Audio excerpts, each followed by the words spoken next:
Going. Let's do this quickly. Long while you can.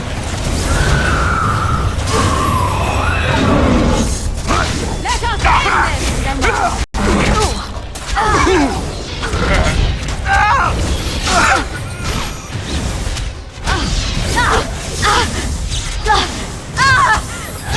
Here comes trouble!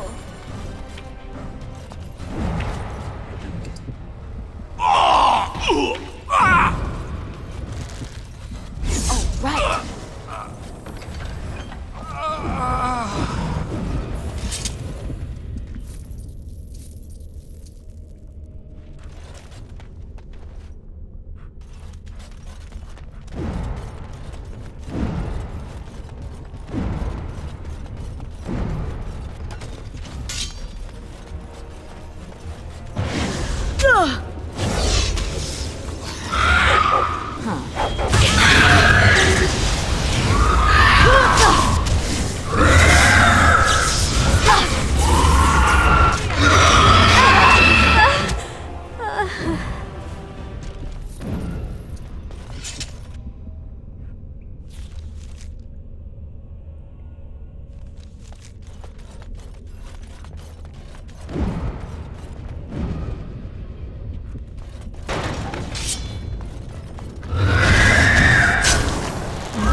Oh, right! Watch out! Be careful! More of these? Well, alright then. And I'm off. Back! Is that all you've got?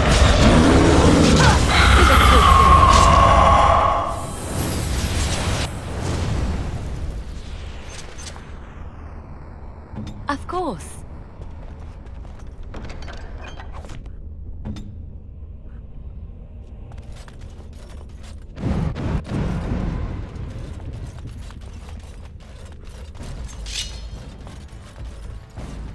Going. You will not fear me! Oh, right. Begin the onslaught!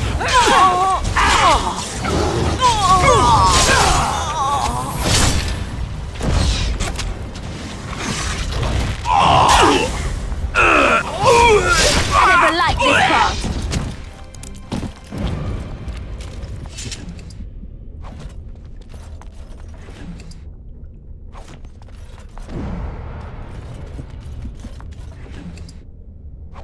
Going.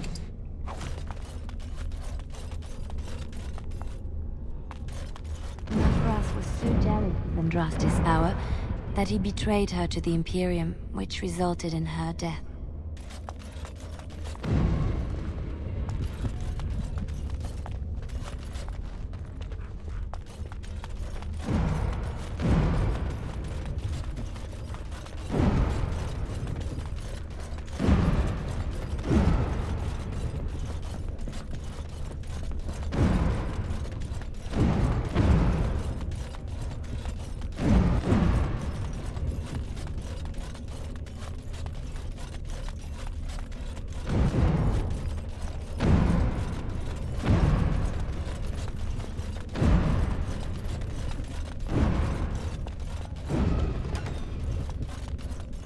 Yes.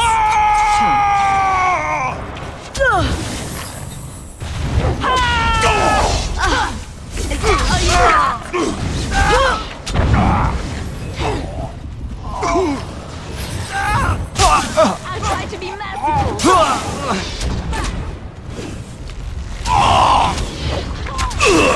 Make a preserver. Fight. Good to go.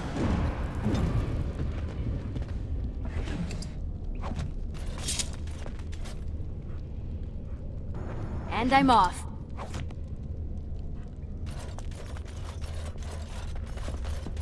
Oh, right.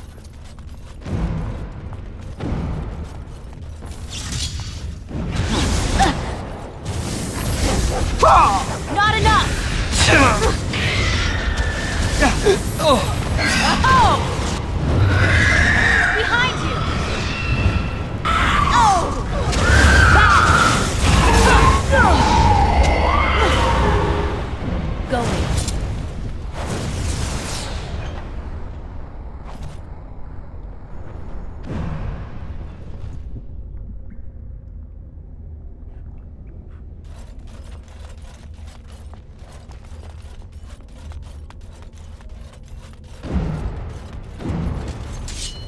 And I'm off.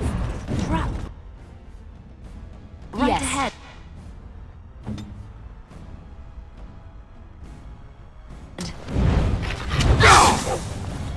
Look over there.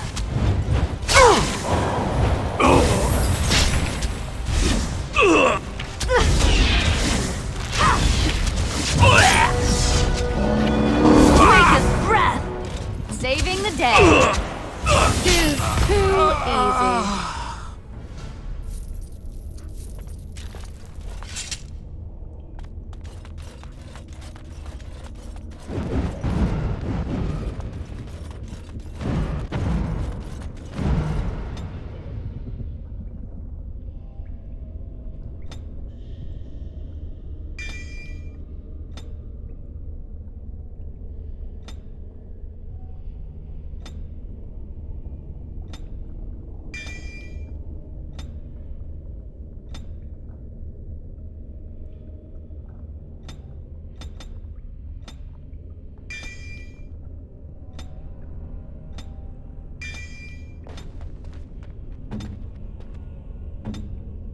I'll do it.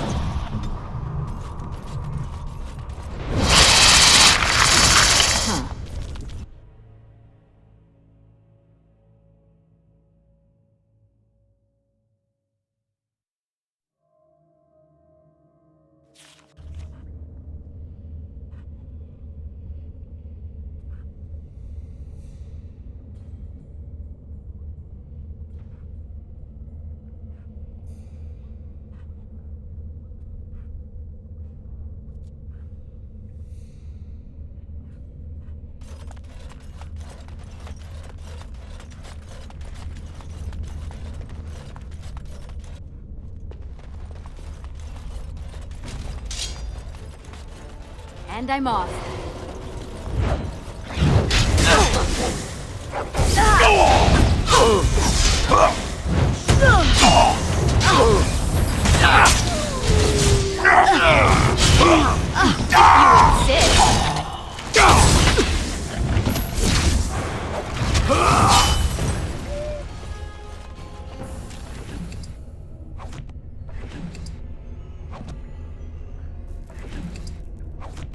And I'm off.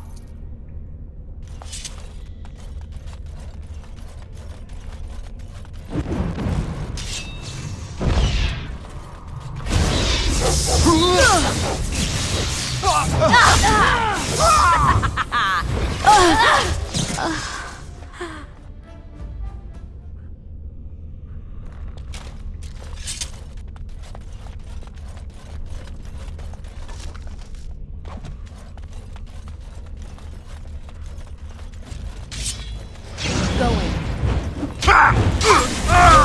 Now we get our hands dirty.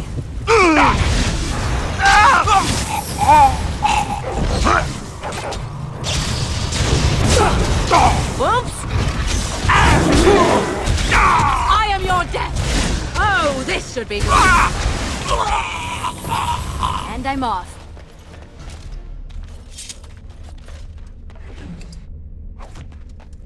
Yes.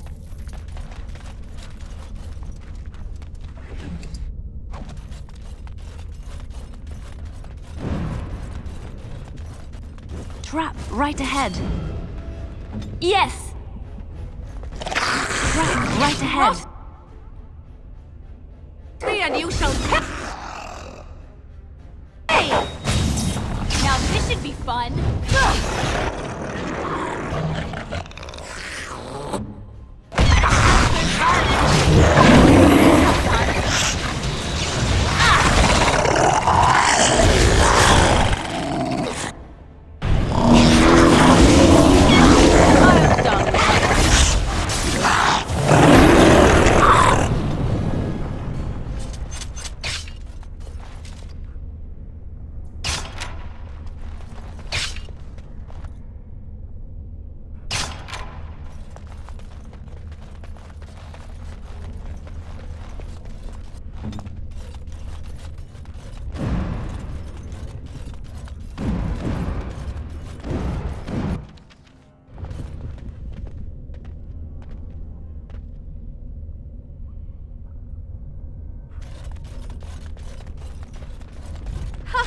Let's wipe them out quickly. And I'm off. Begin the onslaught. Behind you!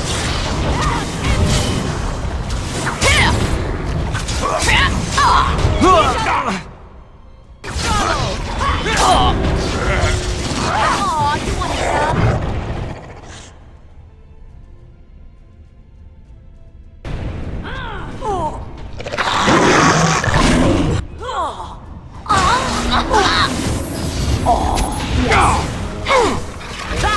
That won't stop me. I'll see you again, Mom. Hey! Time to play.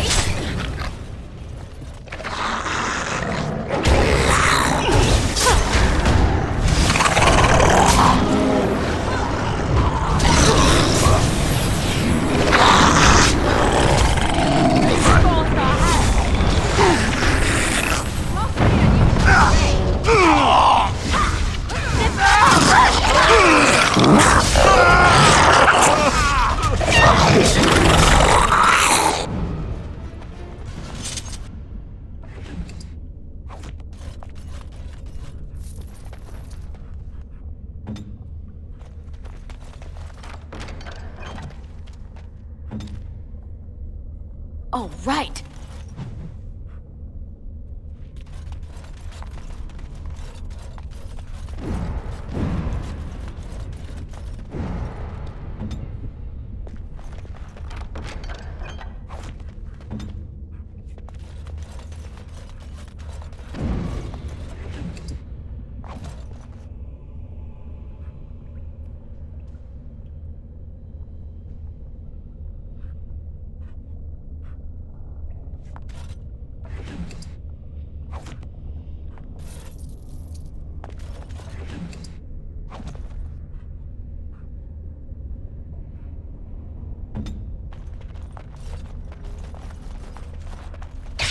Trap right ahead.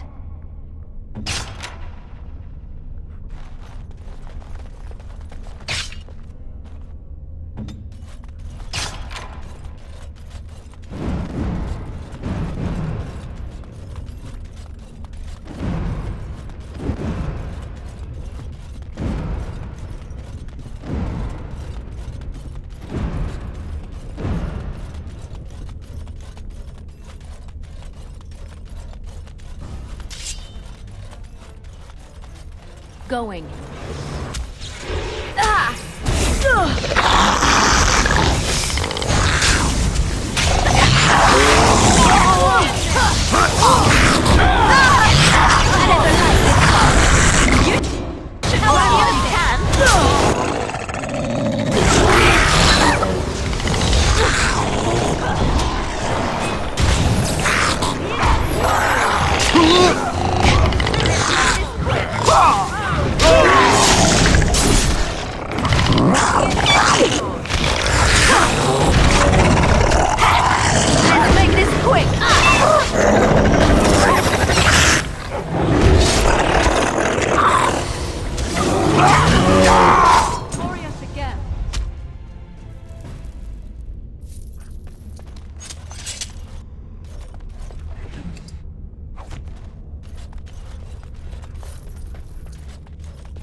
Finally something that could swallow me whole.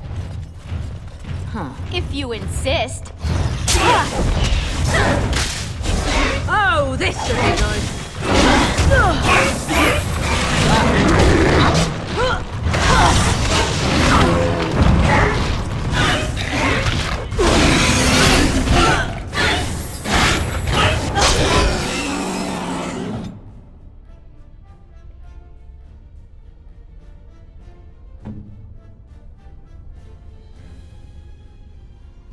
Let's finish.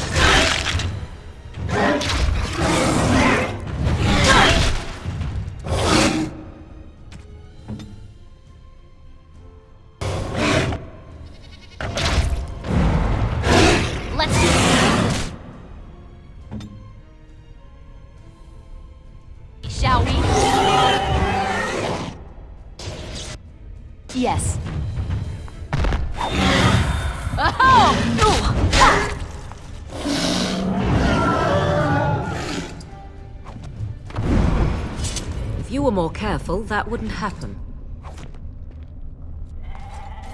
And I'm off.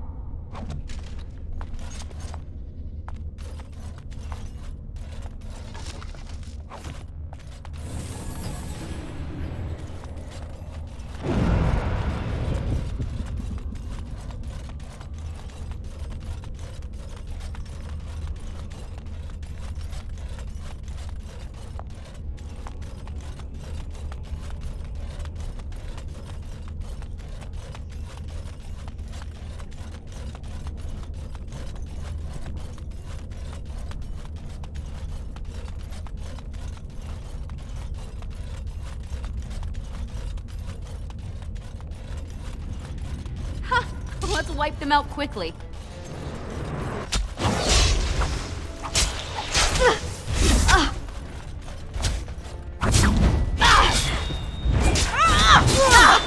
Oh, time to play.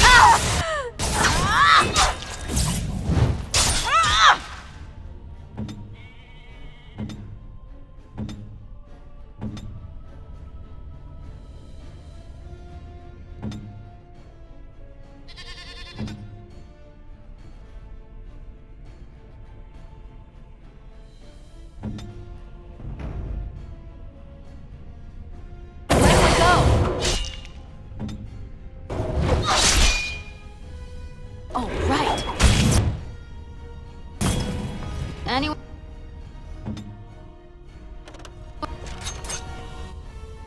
It's done.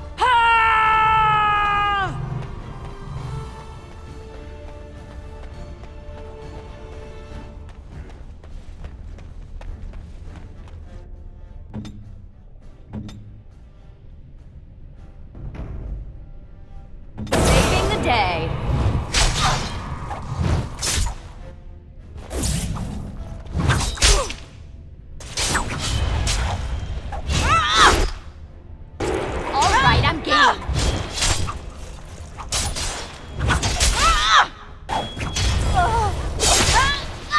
Going.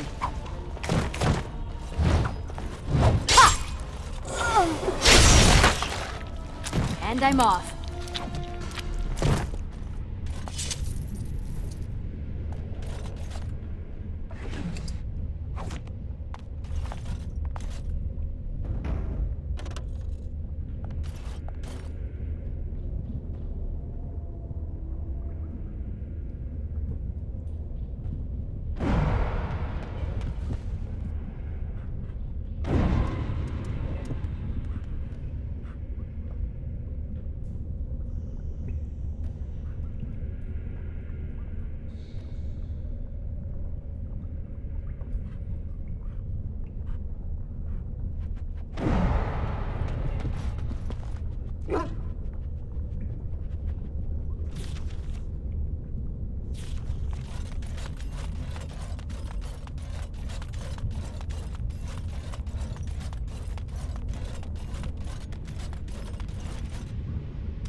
Trap right ahead.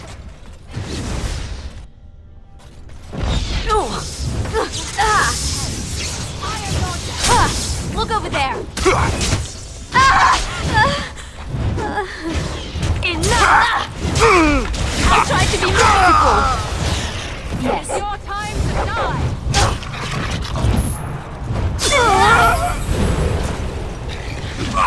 Now we get our hands.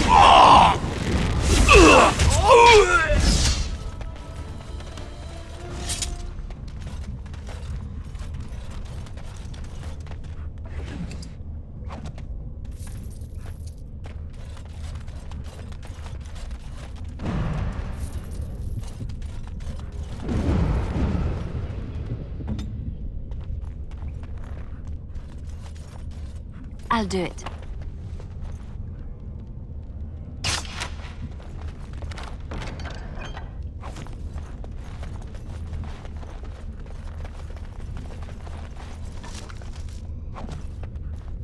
On my way. It's done.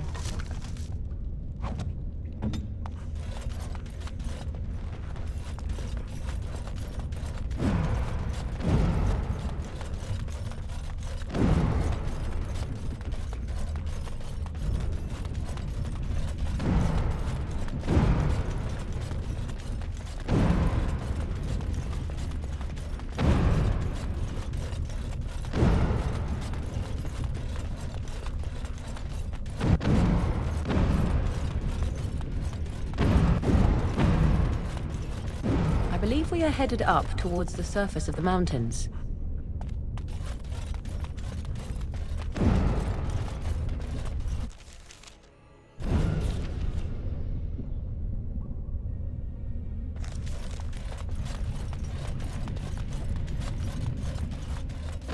Now, let's see. Which one first?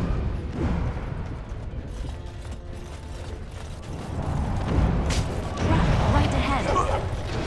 Run while you can.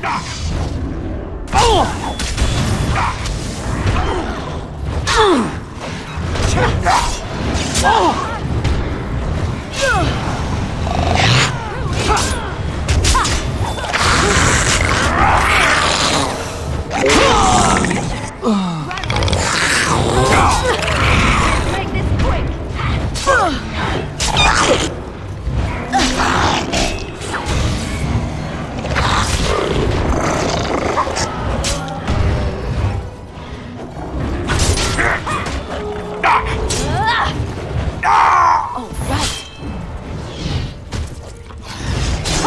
Quick! Run while you can! And I'm off.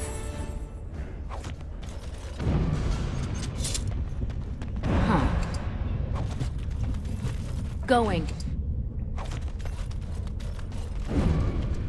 You need me?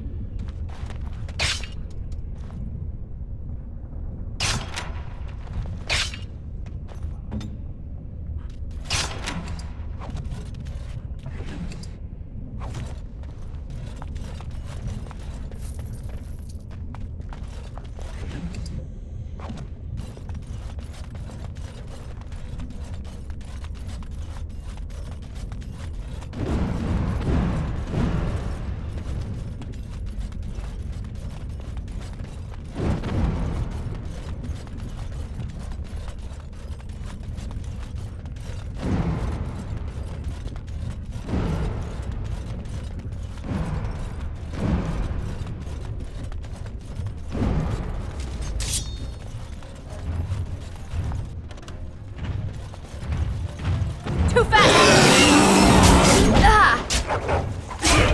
You fall fast!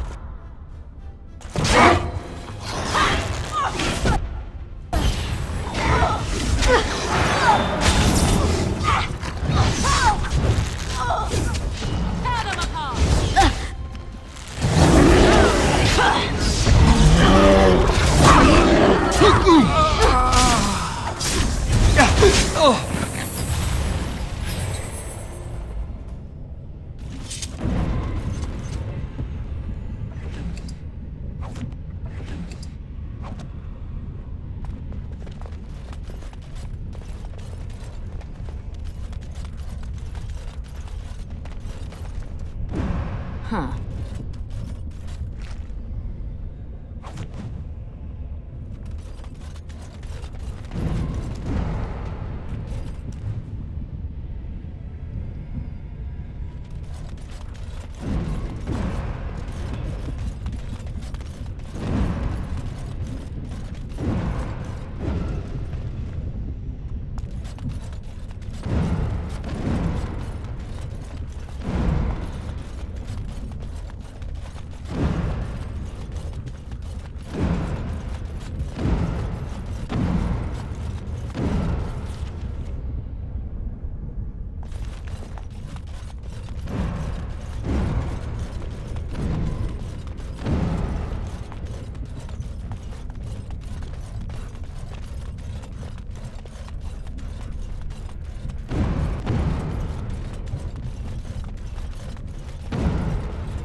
Stop!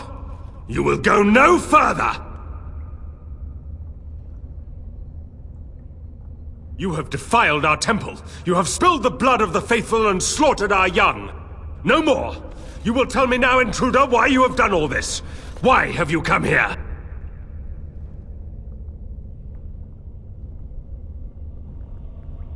You did this all for an ancient relic. Know this, stranger. The Prophet Andraste has overcome death itself, and has returned to her faithful in a form more radiant than you can imagine. Not even the Tevinter Imperium could hope to slay her now. What hope do you have?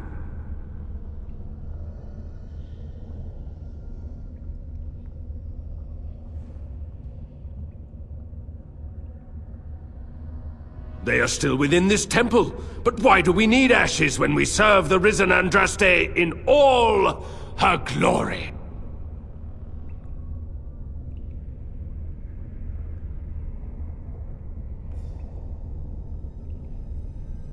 So you are after the ashes? Perhaps there is a way for you to make up for your desecration of our home and temple?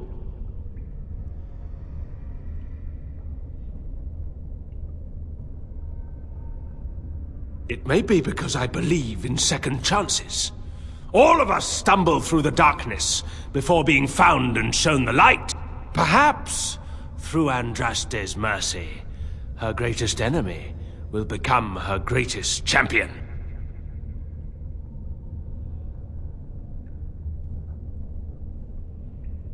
Allow me to introduce myself. I'm Father Colgrim. I lead the disciples of Andraste. The ashes you seek reside atop this mountain, watched by an immortal guardian who refuses to accept the truth of the risen lady. Now the ashes prevent Holy Andraste from fully realizing her new form. They are a remnant of her past incarnation, and she cannot move on as long as they exist.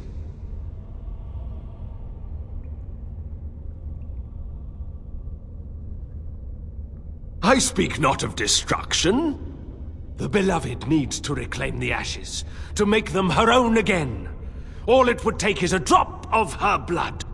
Blood carries power, strength, knowledge! Through it, all the power that is held in the ashes will be returned to Our Lady.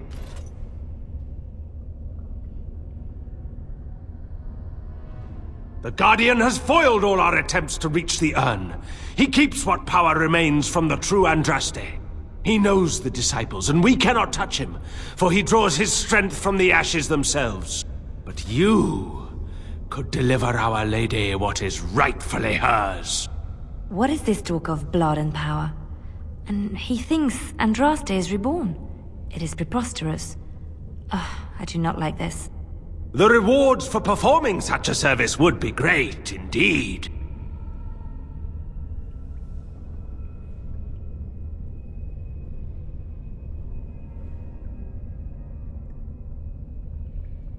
No! He waits for pilgrims to come venerate the urn. He will assume that you are one of these.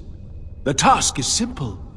I give you a vial of the Holy Andraste's blood, and you empty the vial into the ashes. Whatever magic was held in the ashes will be undone, and our great lady will be freed from the shackles of her past life! Once that is done, you will have earned your place as our honored sister.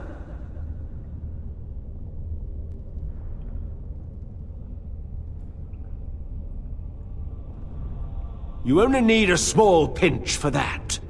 The rest of the power contained in the ashes must be returned to Andraste.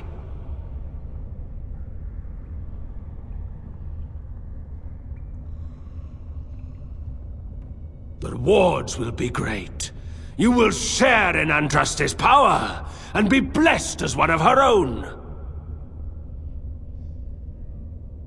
There is a great power contained in blood. Through Andraste's guidance, we have learned to harness it. It can be yours, in exchange for a trivial task. A vial of blood emptied into the urn. That is all I ask. By the chantry that was established by those that murdered the first Andraste, why should you care what they forbid?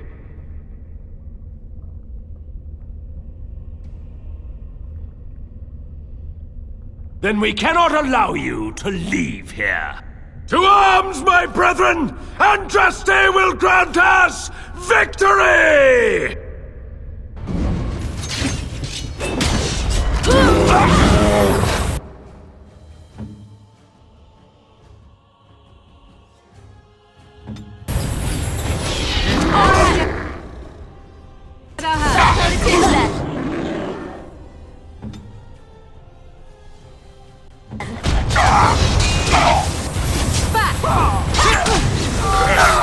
Make it preserve us!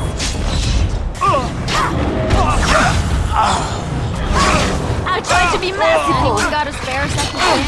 Come and get it! Enough! I am your death! I never liked this part.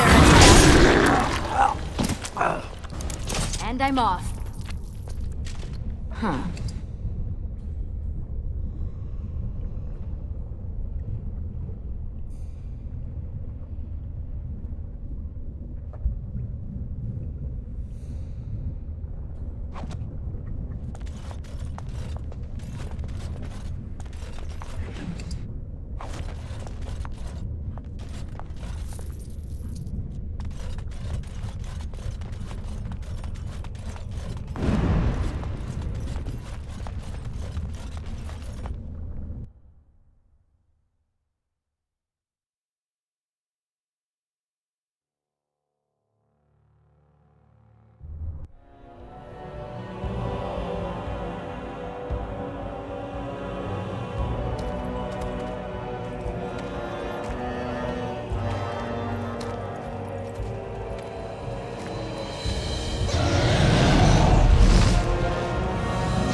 Yes. Allow me. I could do that for you.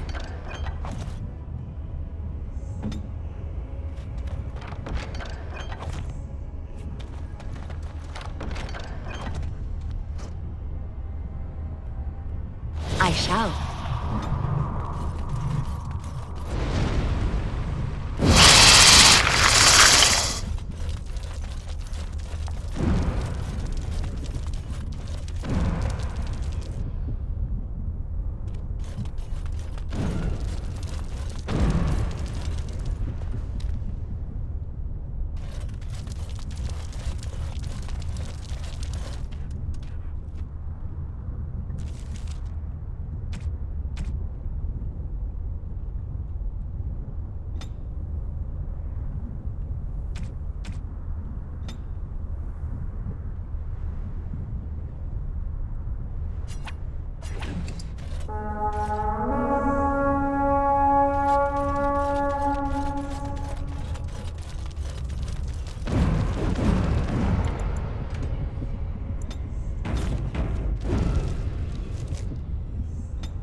So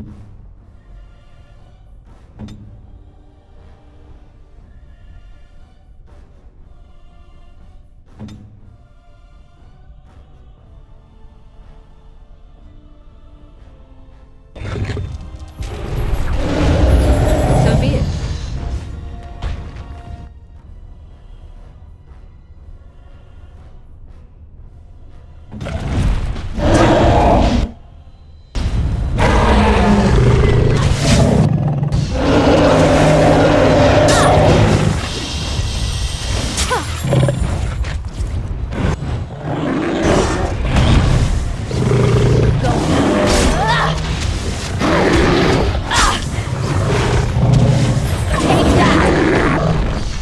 Now this should be fun.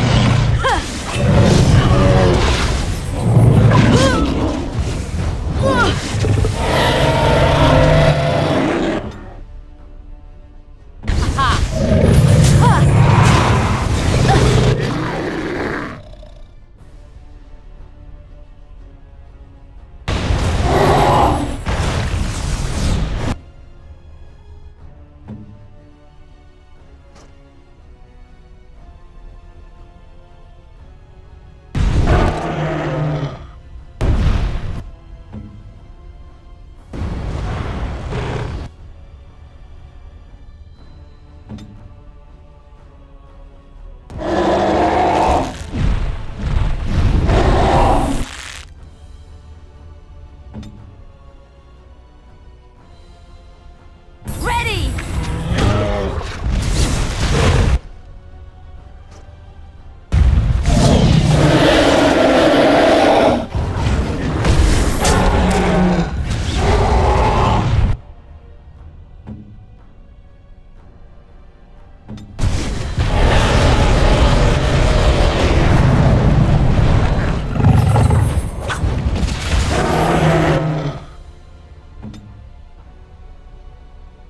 Saving the day.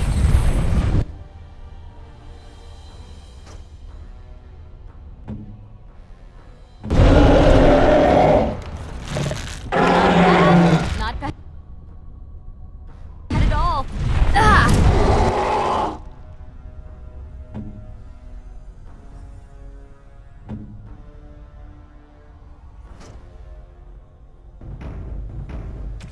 So be it.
Huh.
I bid you welcome, Pilgrim.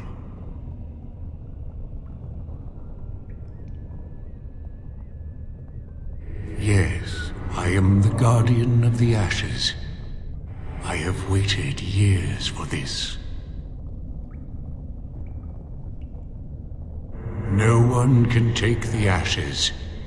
They belong here.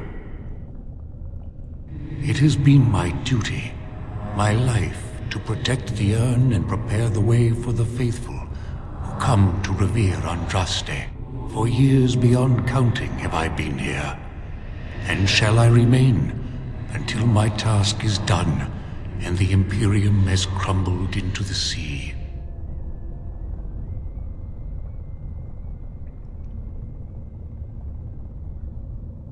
I do not know, and I do not question.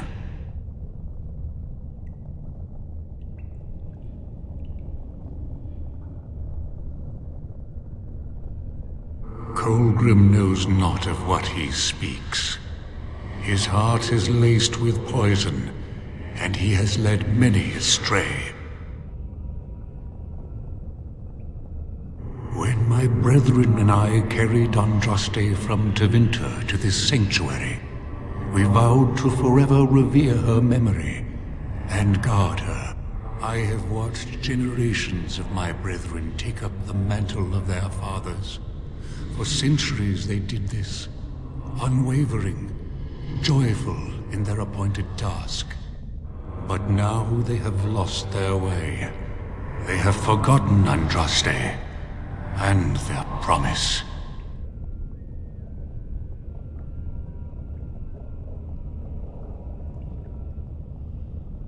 I am all that remains of the first disciples. I swore I would protect the urn as long as I lived, and I have lived a very long time. Did anyone really know her, save the Maker? She would sometimes spend weeks alone in meditation, often without food or water.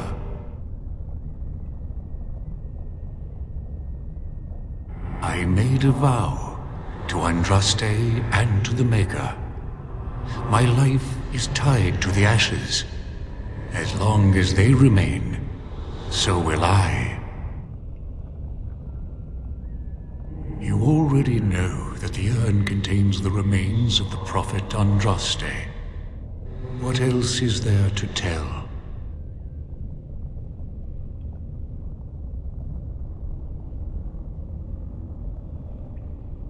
No. Our Andraste has gone to the Maker's side. She will not return. The dragon is a fearsome creature, and they must have seen her as an alternative to the absent Maker and his silent Andraste. A true believer would not require audacious displays of power.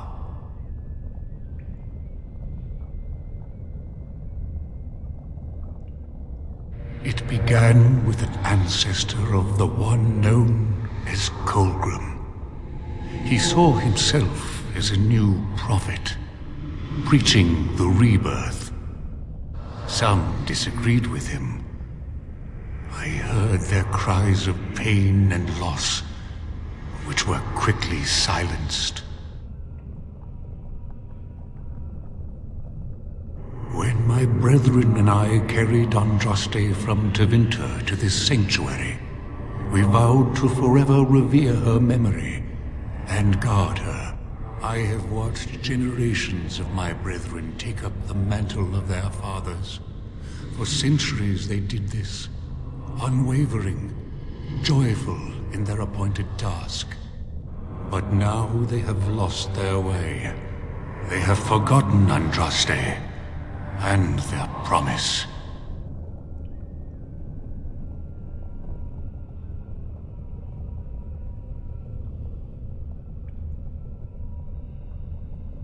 You have come to honor Andraste, and you shall, if you prove yourself worthy.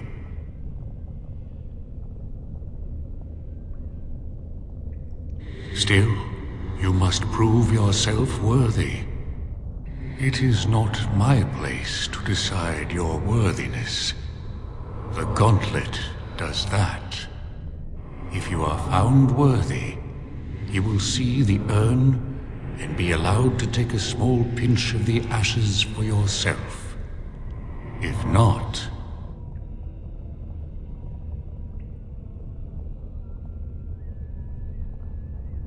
The gauntlet tells the true pilgrims from the false. You will undergo 4 tests of faith, and we shall see how your soul fares.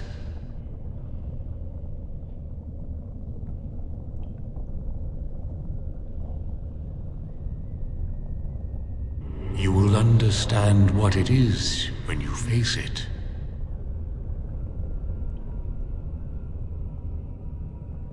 Before you go, there is something I must ask. I see that the path that led you here was not easy. There is suffering in your past. Your suffering, and the suffering of others. Tamlin was one of your tribe, a blood brother.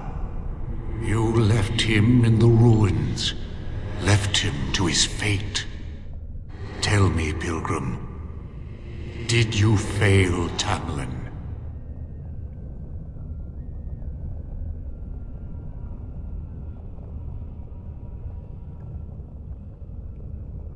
Thank you. That is all I wish to know. Is there any religion that does not thrive upon guilt, like a glutton at his lunch? No, I thought not. You could not have known what would happen. You did what you thought was best. And what of those that follow you? And you? Why do you say the Maker speaks to you, when all know that the Maker has left? He spoke only to Andraste. Do you believe yourself her equal? I never said that. In Orlais you were someone. In Lothering, you feared you would lose yourself, become a drab sister, and disappear. When your brothers and sisters of the cloister criticized you for what you professed, you were hurt, but you also reveled in it. It made you special. You enjoyed the attention, even if it was negative. You're saying that I made it up for the attention? I did not. I know what I believe. And you, Morrigan, Flemeth's daughter, what? Begone, spirit. I will not play your games. I will respect your wishes. The way is open. Good luck, and may you find what you seek.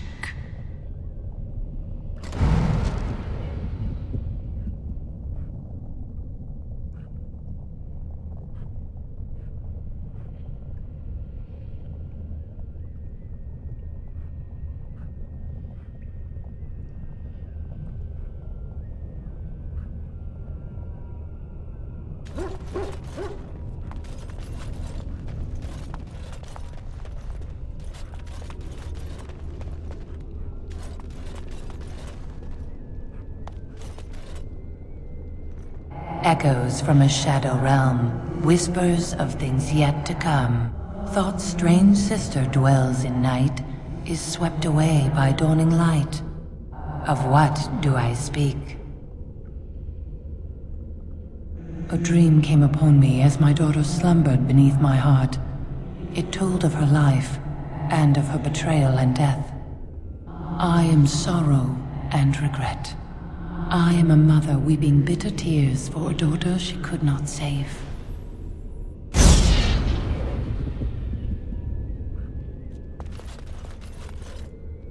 The smallest lark could carry it, while a strong man might not.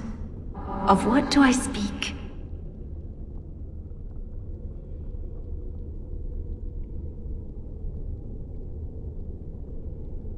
The smallest lark could carry it, while a strong man might not. Of what do I speak?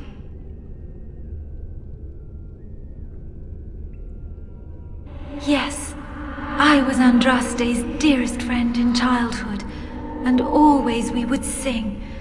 She celebrated the beauty of life, and all who heard her would be filled with joy. They say the Maker himself was moved by Andraste's song, and then she sang no more of simple things.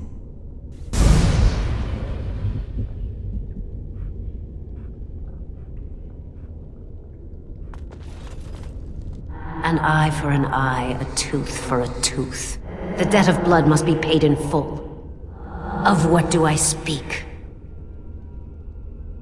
Yes, my husband Hysarion would have chosen a quick death for Andraste. I made him swear that she would die publicly with her war leaders, that all would know the Imperium's strength.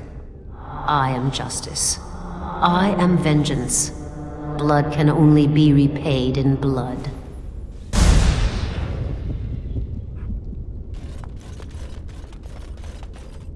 I'd neither a guest nor a trespasser be. In this place I belong, that belongs also to me. Of what do I speak? It was my dream for the people to have a home of their own, where we would have no masters but ourselves. The enemy of my enemy is my friend, and thus we followed Andraste against the Imperium. But she was betrayed, and so were we.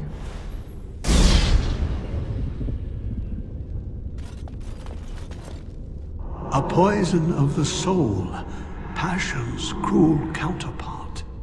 From love she grows, till love lies slain. Of what do I speak? Yes, jealousy drove me to betrayal. I was the greatest general of the Alamari, but beside her I was nothing. Hundreds fell before her on bended knee. They loved her, as did the Maker. I loved her too. But what man can compare with a god?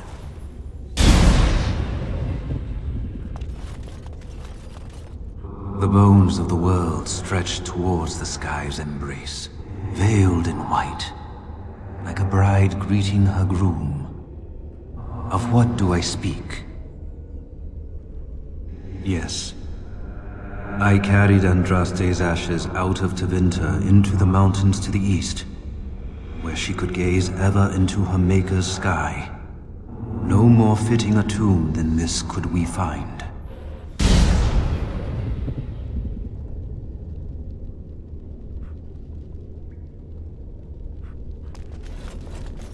No man has seen it, but all men know it. Lighter than air, sharper than any sword. Comes from nothing, but will fell the strongest armies.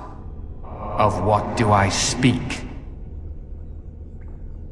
Yes, hunger was the weapon used against the wicked men of the Tevinter Imperium. The Maker kindled the sun's flame, scorching the land. Their crops failed, and their armies could not march. Then he opened the heavens and bade the waters flow, and washed away their filth. I am Cather, disciple of Andraste and commander of her armies. I saw these things done, and knew the Makers smiled on us.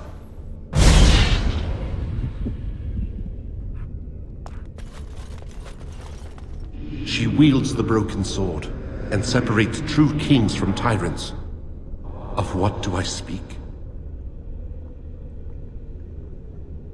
Yes, I could not bear the sight of Andraste's suffering, and mercy bade me end her life. I am the penitent sinner, who shows compassion as he hopes compassion will be shown to him.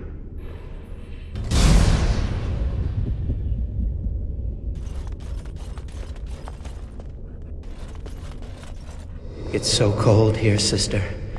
Do you feel it? The chill eats at my bones.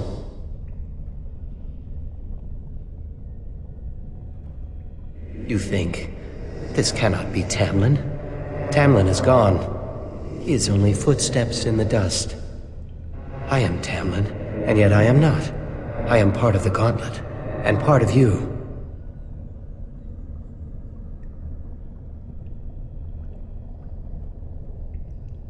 Some things lost can never be found. Some mistakes never unmade. Those that survive must go on living. You have suffered enough, thinking that you could have done something. It is time to leave that behind. Take this. It is nothing compared to the crafts of our fathers, but it should serve you well. I wish you well, my friend. We will not meet again.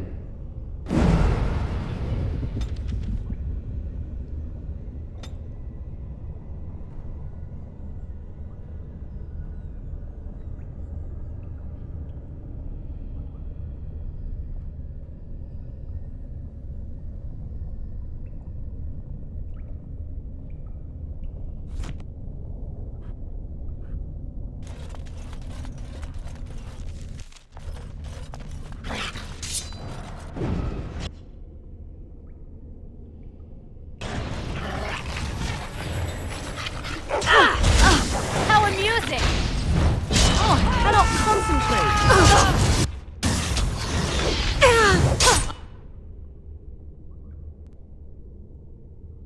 Another battle axe!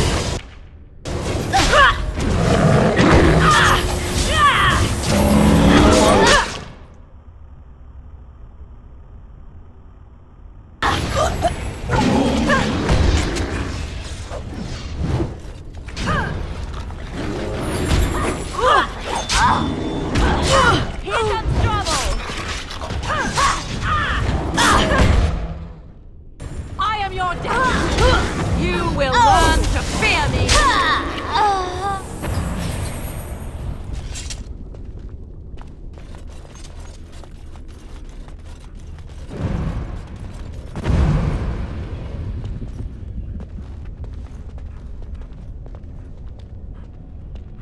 I suspect we'll have to work together to get across.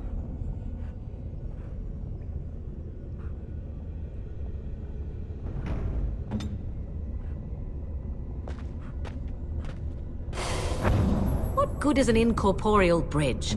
Are we supposed to imagine ourselves on the other side?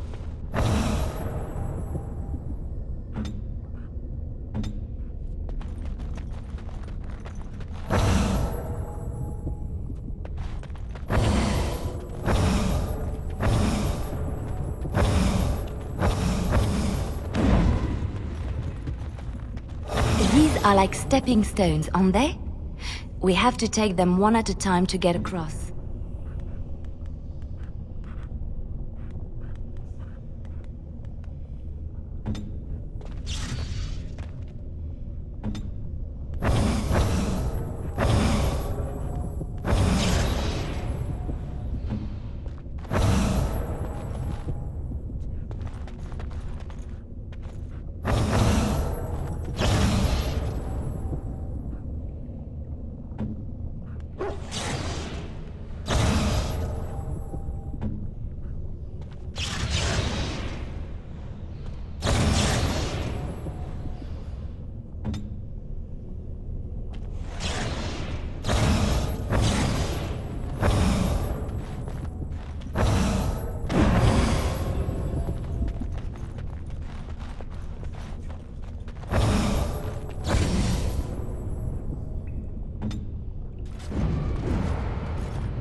Hey.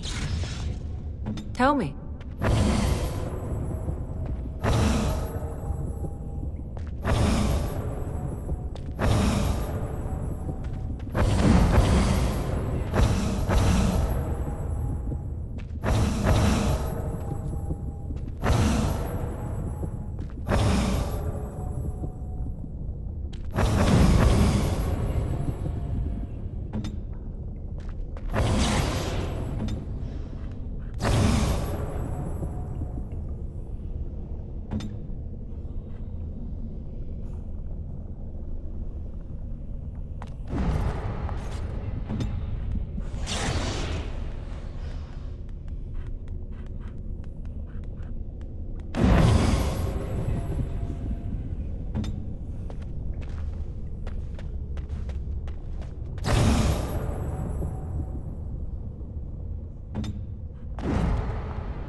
You have been through the trials of the Gauntlet. You have walked the path of Andraste, and like her, you have been cleansed. You have proven yourself worthy, Pilgrim. Approach the sacred ashes.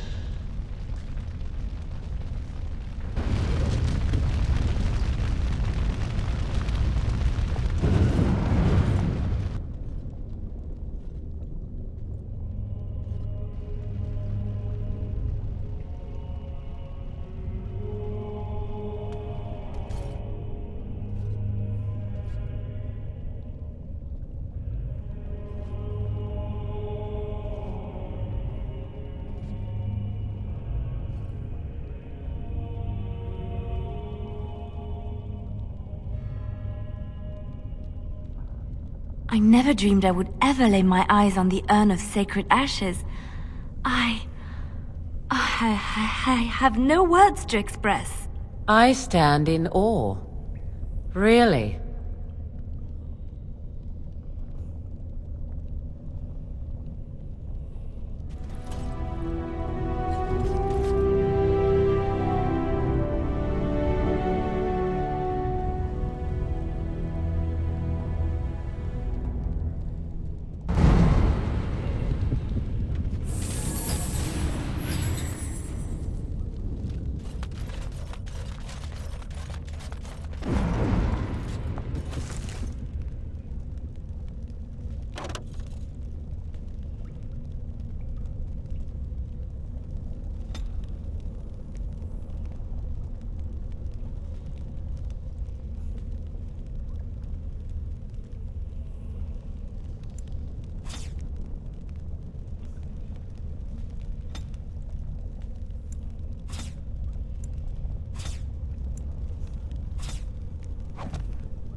Yes, of course.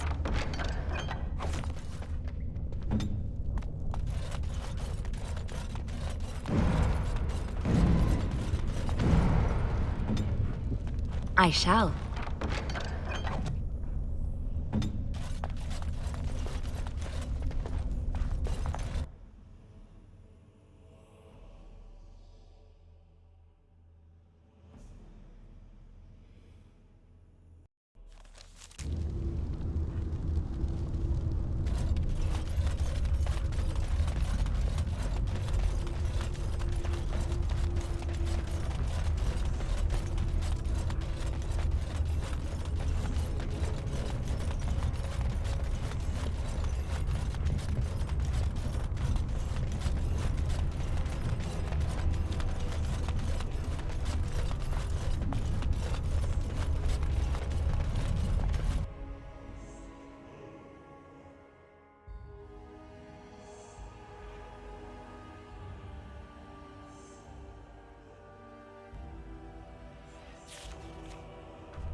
Welcome back.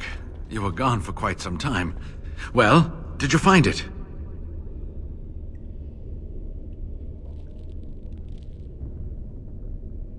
What was it like, coming to the urn, I mean?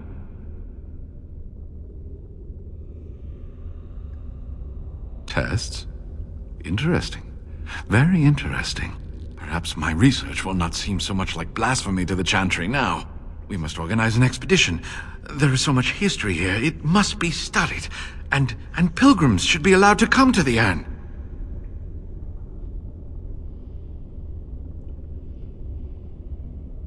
But the urn belongs to all the faithful.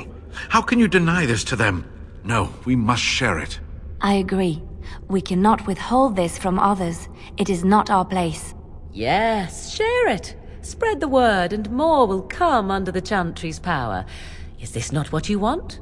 I will spread this good news or die trying.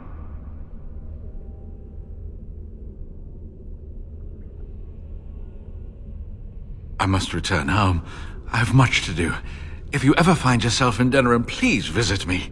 I am not a rich man, but I have a small collection of interesting artifacts, and I do owe you a reward for coming to my rescue. I hope to see you soon, my friend.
A fine gift. You have my thanks.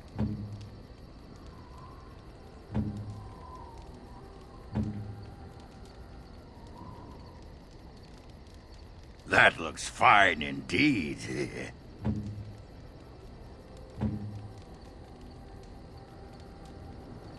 Oh, marvelous.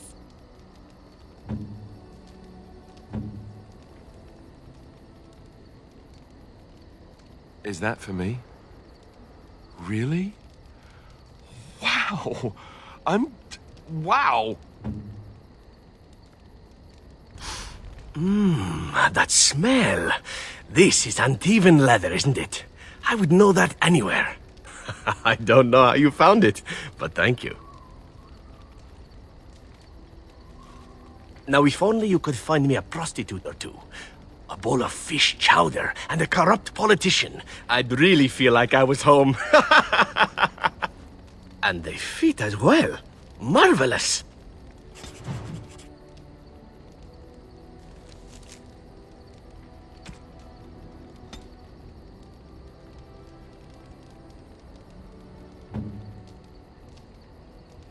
You have excellent taste. How nice.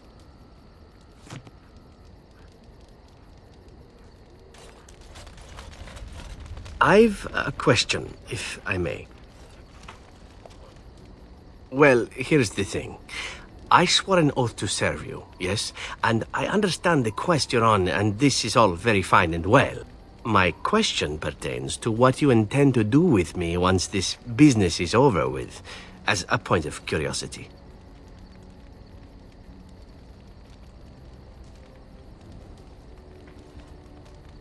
Not precisely. I said I would serve you until you saw fit to release me. One simply assumes that once your Grey Warden business is finished, you would have no need of an assassin to follow you about. Am I wrong?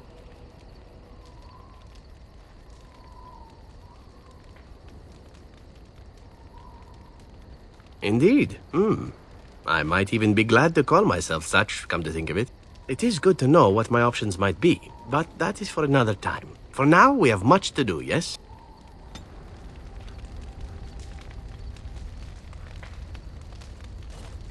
What say you?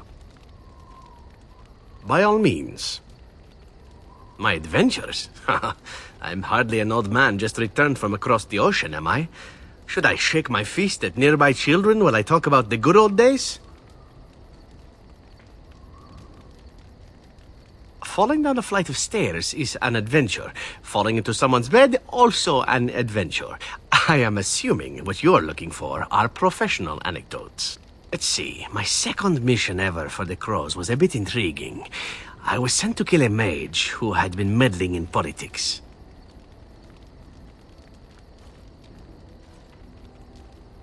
Well, it was just the one mage. Not as simple a mission as the vagrant Grey Warden or two, perhaps. As it turned out, the mage in question was quite a delightful young woman. Long, divine legs, as I recall. I caught her in a carriage on her way to escape to the provinces. After I killed her guard, she got down on her hands and knees and begged for her life. Rather aptly, I might add. So I joined her in the carriage for the night and left the next morning.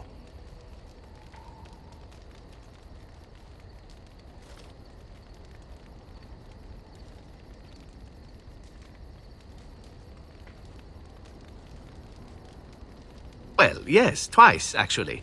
Then she decided to try and use me instead. The woman had actually convinced me to speak to the Crows on her behalf. What can I say? I was young and foolish at the time. Then, as I was kissing her goodbye to return to Antiva City, she slipped on the threshold and fell backwards out of the carriage. Broke her neck. Shame, really, but at least it happened quickly.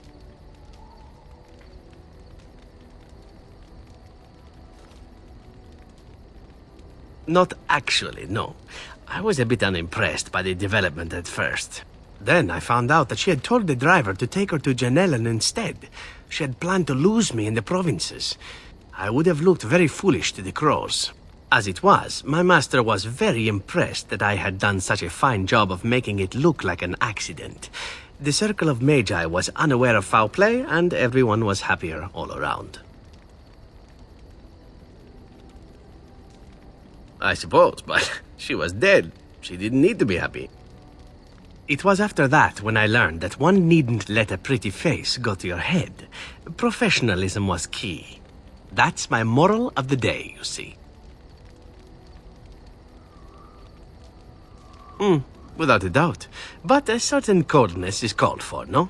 You would think that after all my youth and the hardships of my training, such coldness would have come naturally. Alas, not. But that's enough tale spinning from me for the moment.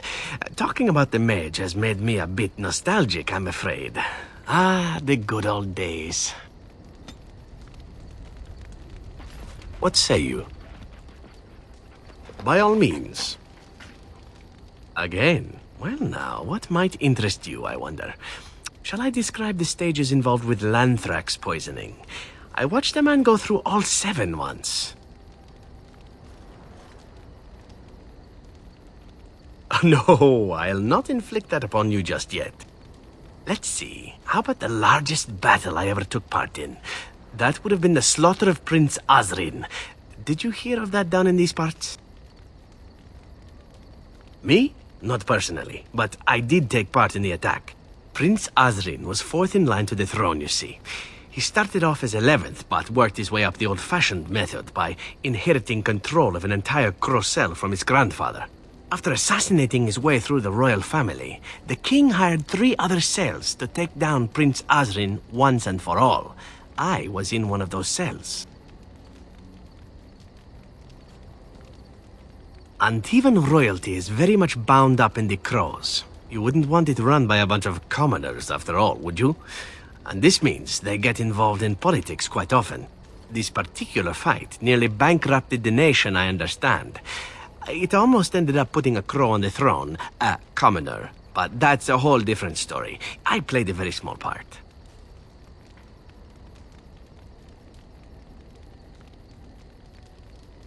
My part in the entire battle was taken up trying to reach Princess Verina, who had thrown in with her brother. I killed about 11 of her guards personally before I got knocked out of a window.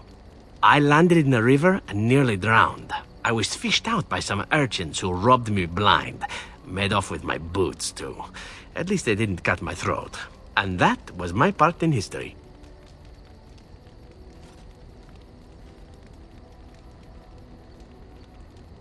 I had to find my way back to the safe house, bruised and naked, and thankful to be alive. But there you go. Tale told. Let's be off before I tell more embarrassing stories, huh? What say you? By all means. Well, the only one that's really worth telling is the story of the mission right before I came to Ferelden. But no, I would rather not. I shouldn't have said anything. Perhaps another day. I apologize. What say you? Again? I'm game.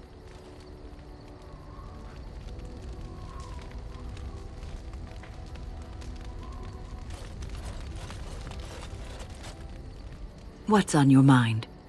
I will answer to the best of my ability.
Everything brings us closer to victory. There you are. I was thinking, we've been through a lot together now. We're like old war buddies. So I figured why not invite you to share a drink, huh? A drink from my own stash, my family's recipe, and dedicated to my comrades in arms.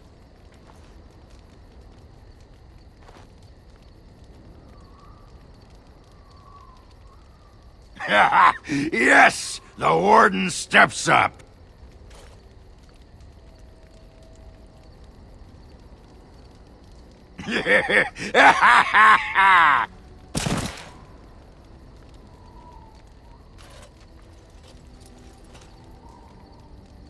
How do you feel?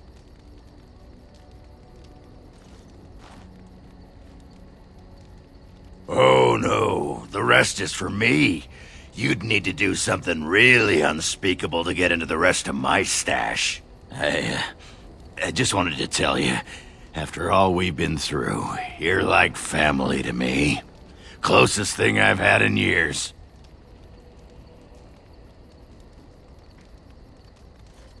Aye, a toast with a dry cup. You're not getting any more of my brew. So, do you want to talk about something? What about? Aye, I do. A bit. A little bit.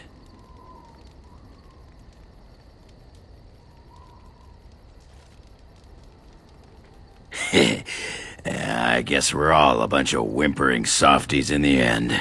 Anyhow, let's keep moving. If anyone finds out I was getting all mopey, I'd lose my reputation. Just leave me alone, Warden. Seriously.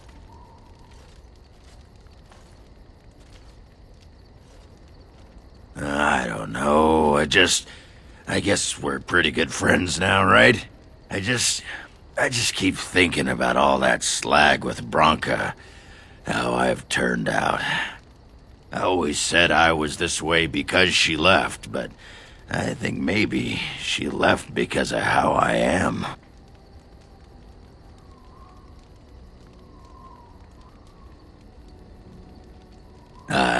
I've tried 27 new kinds of ale, and learned I'm just the right height to give a human girl a good time. That doesn't make me a good man. Enough wallowing in my own filth. Did you want to talk about something? What about? Alright. Alright then. Right here, old pal. What about? Alright. Alright then.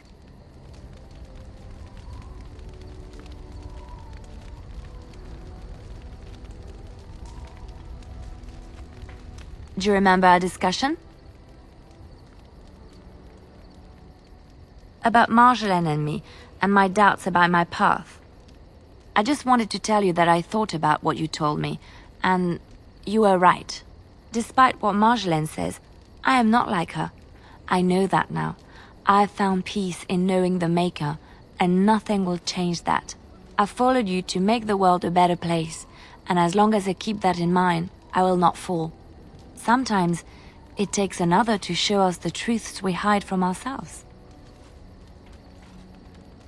I'm glad I left Lothering in your company. You have proven a true friend, and I thank the Maker for you. You've seen and touched Andraste's ashes. They are the holiest thing on this earth, the remains of the Maker's chosen.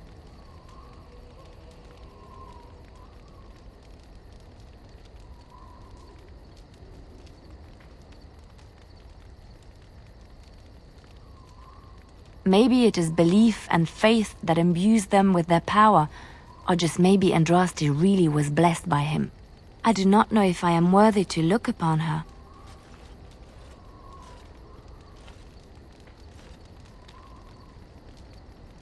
Why shouldn't I? I don't understand.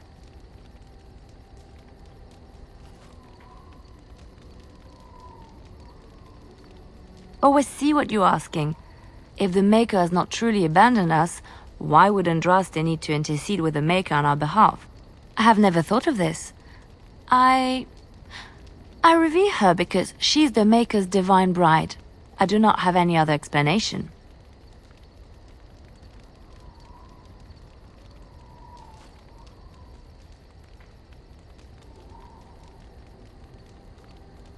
Why?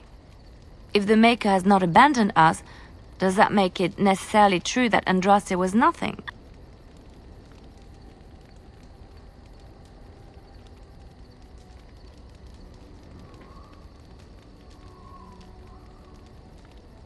I know it sounds irrational, but faith is irrational.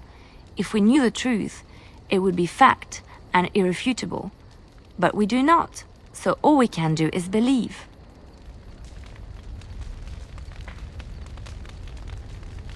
I know that look. You have something on your mind, don't you? Of course. Yes, a little better. Time heals all wounds, so they say.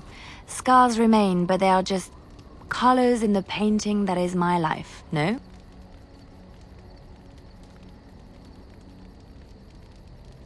I wish things had happened differently, but knowing her and knowing me, I don't think it could have. We had good times, though. And I look back on those fondly. Whatever happened after will never change the truth of the past.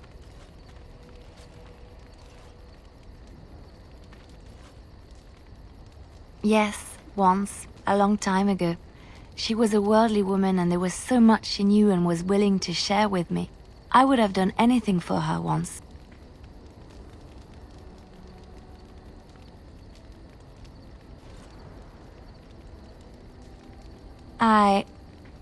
I think so. You are how she used to be, years ago. A joy to be around, a constant companion and a listening ear in times of need.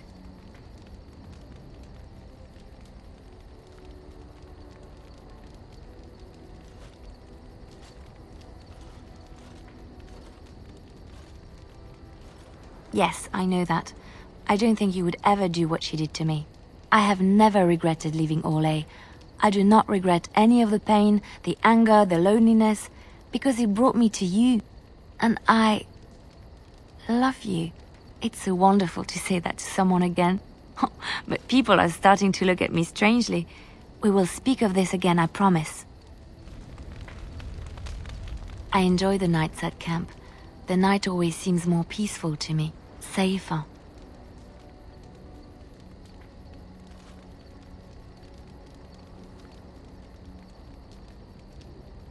I feel the night grants us a reprieve from the troubles of the day. Silly, isn't it? The Darkspawn never sleep, and they lurk in the shadows.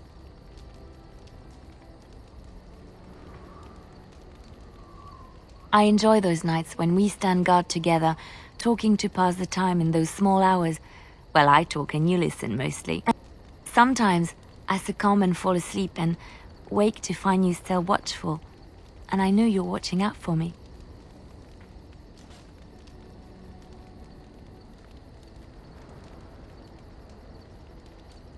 What I'm trying to say is that I trust you.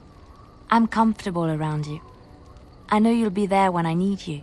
You are our leader and my friend, and sometimes I think that maybe we could be more than that. Maker, look at me stumbling over my words like an ill-educated peasant girl. Some bard I am.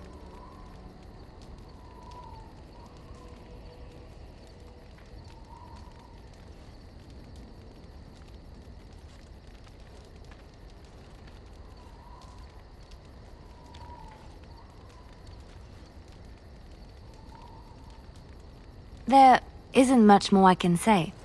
My feelings have been laid bare. You are very special to me.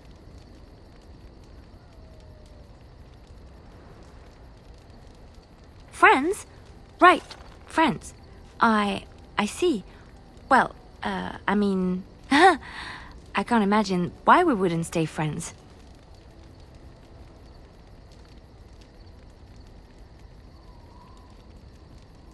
Yes, I understand. Completely. It's you and not me. I should go. The stars are out. It comforts me to know that the stars will remain untouched by the blight. That whatever happens down here, they will shine eternally. Their light undimmed. There is a story about that cluster of stars over there. Do you know it? Elindra and her soldier? A long time ago, there lived a fair maiden called Elindra. She had many suitors, but spurned them all, for she did not love them. One day, Elindra was sitting by her window in her father's castle, singing and dreaming, when her lovely voice caught the attention of a young soldier. Entranced by her song, the soldier drew near to Elindra's window. As their eyes met, he fell in love with her, and she with him. When Elindra told her father about the man she had chosen, he was furious, for Elindra was high-born, but her love nothing more than a common soldier. To keep them apart, he had Elindra imprisoned in the highest tower of his castle, and sent her soldier to the wars. Alas, not a month had passed before news of the soldier's death reached Elindra. Alone in her tower, Elindra wept for her love and beseeched the gods to deliver her from this cruel world. So earnest was her plea that the gods themselves were moved. They gathered Elindra into their arms and lifted her high into the heavens, where she became a star. The gods also raised up the soul of Elindra's soldier love, and there he dwells, across the horizon from her. The band of stars between them is a river of Elindra's tears, cried for her lost love. They say that when Elindra has cried enough, she will be able to cross the river to be reunited with her soldier. This story is one of my favorites, a tale of a love so great and so enduring that it defies death and moves the gods to action. Sometimes I ask myself, does such a love exist? Can it exist?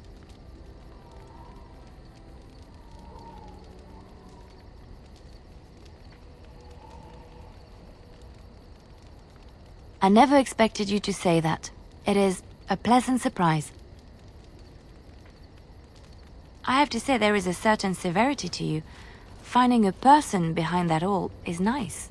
Maybe you should let your softer side show more often. Sometimes following your heart, not your head, leads you to remarkable places. You love Alistair. But you've said such things to me. Were they lies? Have you been playing with my feelings?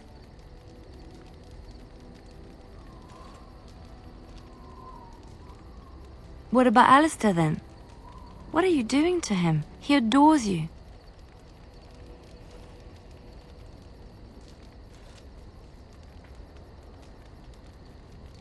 I understand.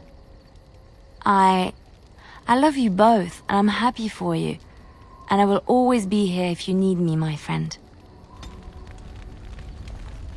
I know that look. You have something on your mind, don't you? Of course. Don't apologize. It is something you felt you needed to do. I cannot question that. And life goes on, yes? I will be all right. Come, let's move on. I know that look. You have something on your mind, don't you? Of course.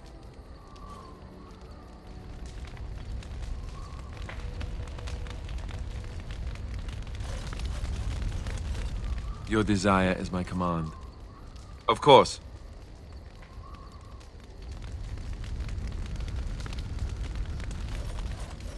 What is your wish, Kadan?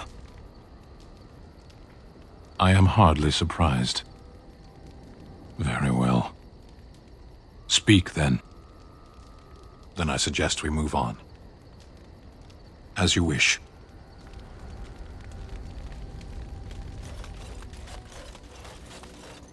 I am listening. It doesn't have better things to do. On, then. If there's anything I can do for you, please tell me.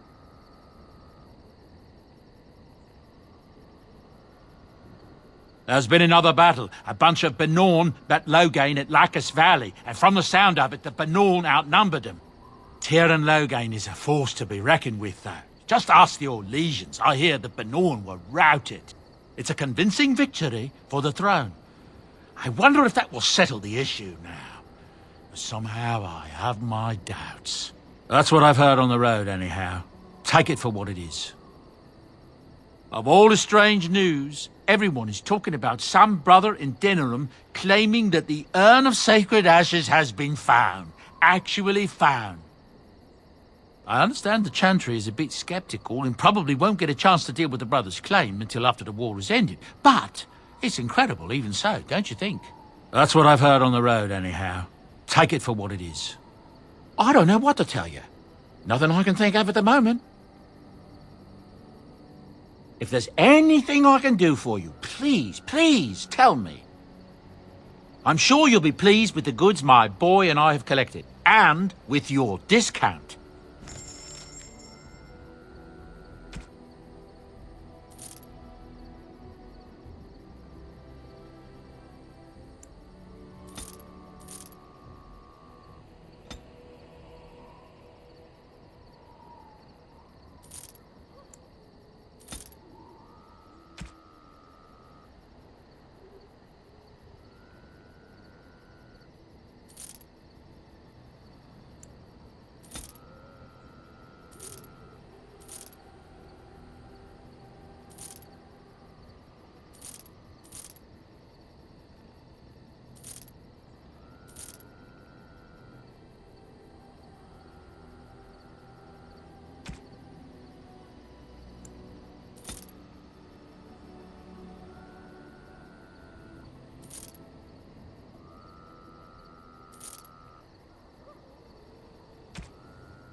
I await your command. So, full of questions, are you?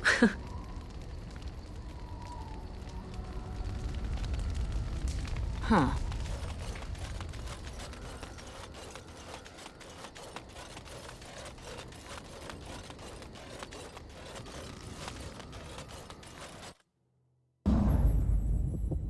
Indeed. Indeed.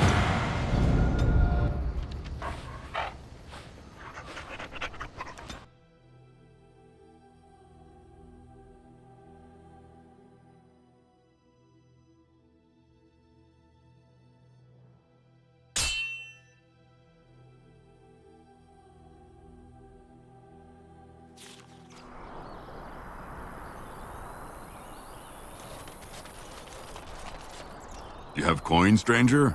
With Orzammar closed off, old Tegrin can give you a discount. Fine weapon and arms, dwarven made.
You return.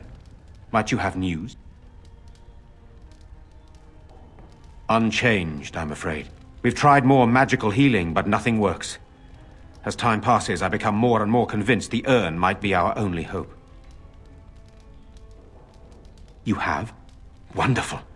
Let us go at once to Eamon's side and see if the urn's healing powers live up to their reputation.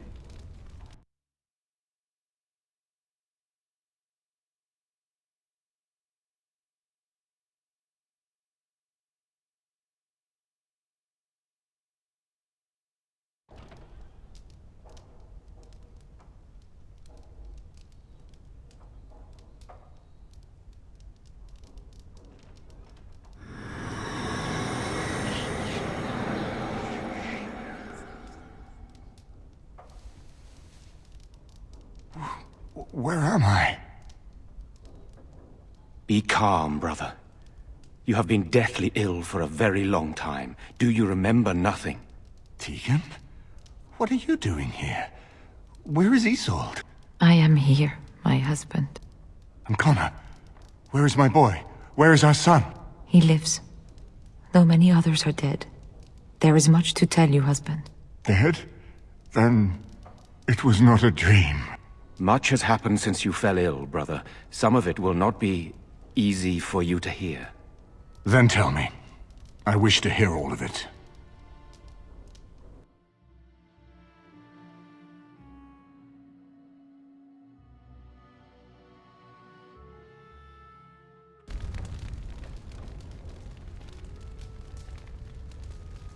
This is most troubling. There is much to be done, that is true. But I should first be thankful to those who have done so much. Grey Warden, you have not only saved my life, but kept my family safe as well. I am in your debt. Will you permit me to offer you a reward for your service?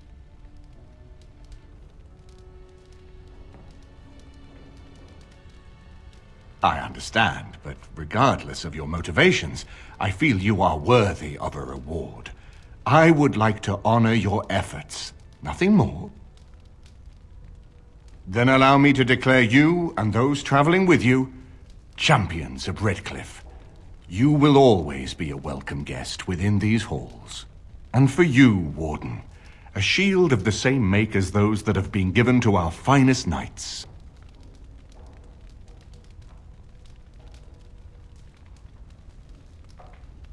We should speak of Loghain, brother. There is no telling what he will do once he learns of your recovery. Loghain instigates a civil war even though the Darkspawn are on our very doorstep.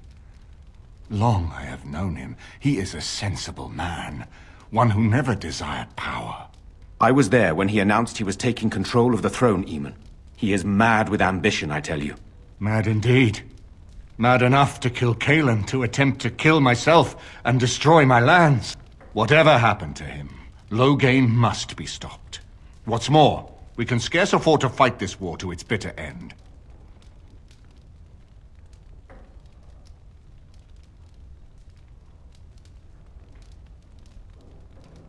We have no time to wage a campaign against him.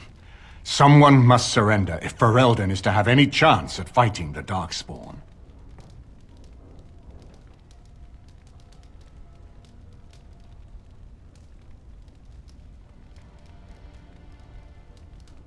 I will spread word of Loghain's treachery, both here and against the king. But it will be but a claim made without proof. Those claims will give Loghain's allies pause, but we must combine it with a challenge Loghain cannot ignore. We need someone with a stronger claim to the throne than Loghain's daughter, the Queen. Are you referring to Alistair, brother? Are you certain? I would not propose such a thing if we had an alternative, but the unthinkable has occurred.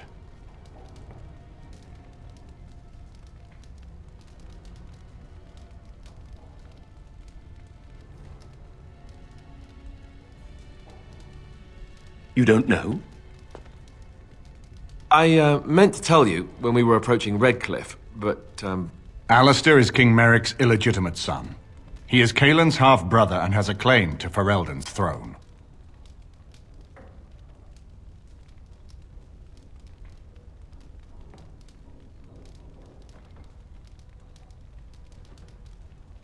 I never thought it would come to this.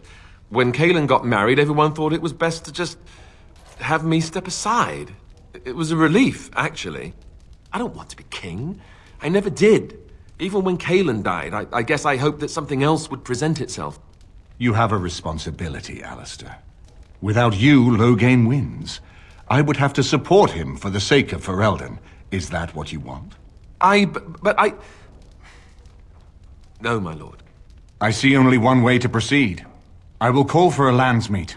A gathering of all of Ferelden's nobility in the city of Denerim. There, Ferelden can decide who shall rule, one way or another. Then the business of fighting our true foe can begin. What say you to that, my friend? I do not wish to proceed without your blessing.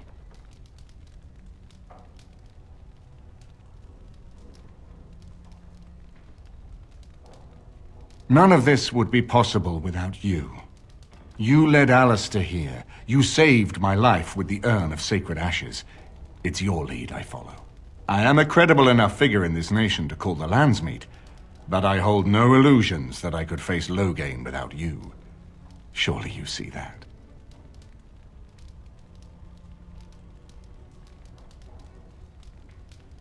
I'm not sure that would help our cause. We would become the criminals, and our accusations would become excuses. Furthermore, I'm not even certain where Loghain might be.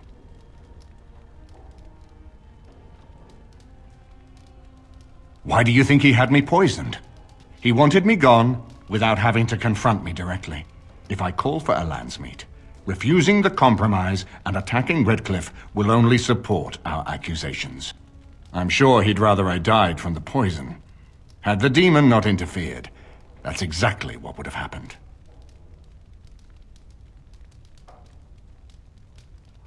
That depends. If we cannot get a consensus in the Landsmeet for Alistair, we cannot afford to oppose Loghain either. Does that mean Loghain could win? A man who killed his own king, who has gone mad with power? Perhaps. We must see that he does not.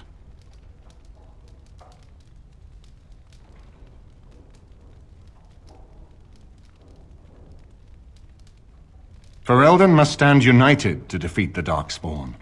A fractured nation will not defeat the Blight, even given my army and those gathered with your treaties. You have already found allies, but we need those to fight Darkspawn. I truly believe the Landsmeet is our best option. We could attempt to wage a military campaign against Loghain, but even if we win, would we have enough left to defeat the Darkspawn? No, but neither would Loghain. Perhaps Loghain gambles on this attitude, that everyone will decide facing the Darkspawn is more vital than facing him, so that he leads us against the Horde.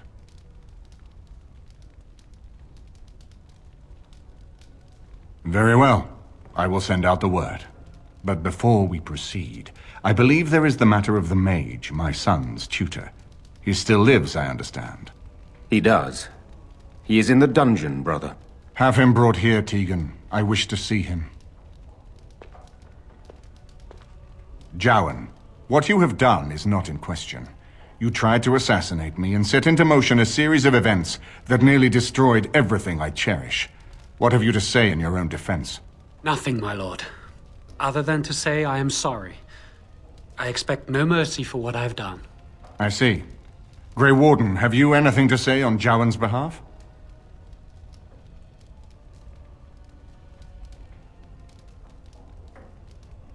Oh? That is unexpected. And what would you have me do? As the injured party, my ability to see the merciful path is strained.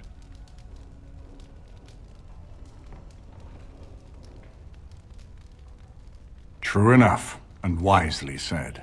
Jowan, I hereby turn you over to the Tower of the Circle of Magi. May the Maker have mercy on your soul. Thank you, my lord. Now, back to the matter of the Landsmeet. We should head to Denerim as soon as possible. I can delay that, however, if you have other plans. I would prefer not giving Loghain time to consider, but it is up to you. I do not wish to go to Denerim unless you are with me. As you wish. It will take time for the news to spread, and I can use the interim to get my forces organized. Please tell me when you wish to leave. Until then, you have the run of Redcliffe.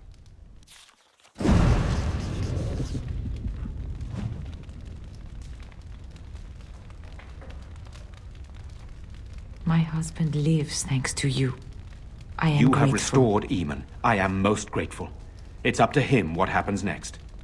If anyone can force an end to the civil war, he can. It is difficult to return to the castle and find it in such a state. I wish now that I had not left. I should have been here to defend the Arl. Surely the Arl's knights will return now that the civil war has begun. That is why I came back. That and I was seeing no success with my search. The Maker obviously intended that you be the one to find the urn. I admit that I had thought it to be a myth and nothing more.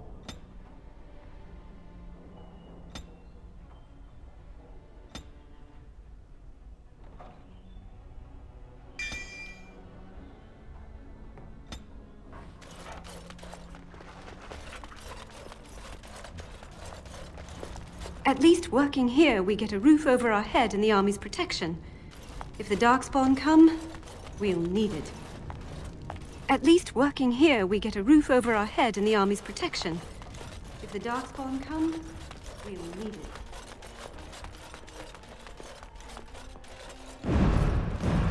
We owe you a great deal. The whole kingdom does, whether they know it or not.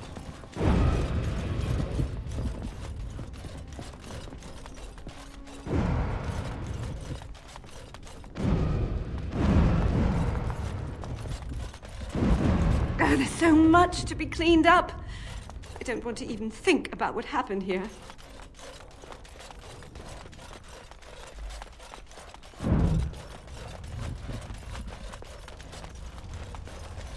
Oh, there's so much to be cleaned up. I don't want to even think about what... Now that the Jarl's awake, he's going to do something about this civil war. If he can't stop it, nobody can. I wonder what happened to all the other castle servants that were here. Do you think they all died? Or did they run away?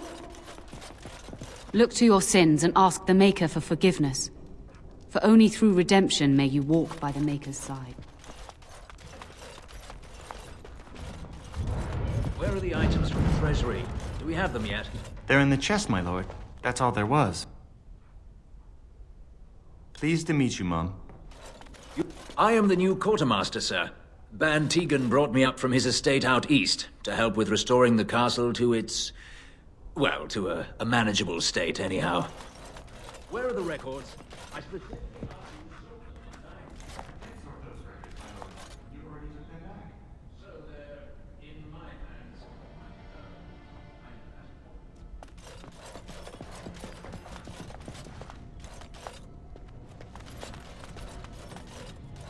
That poor little boy. I just can't bear to think what he must have gone through.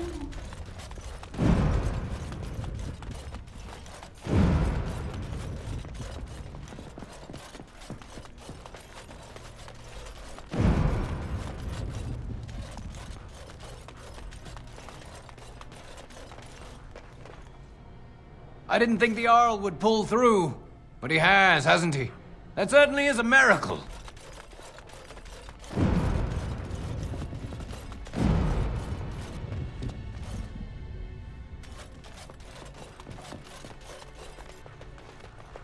I wonder what happened to all the other castle servants that were here.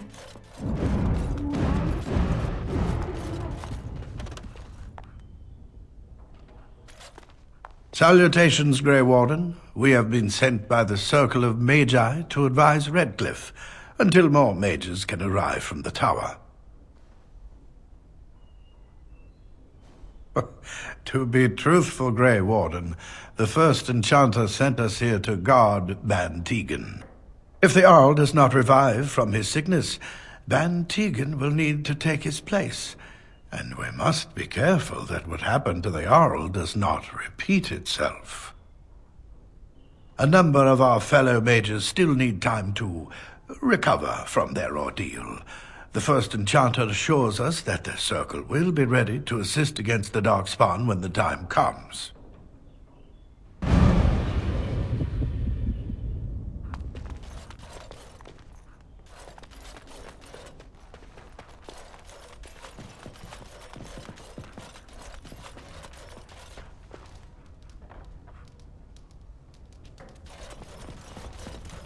When you're ready, we shall leave for Denerim. Excellent. I shall make the arrangements. Let us be off to Denerim, and may the Maker watch over us.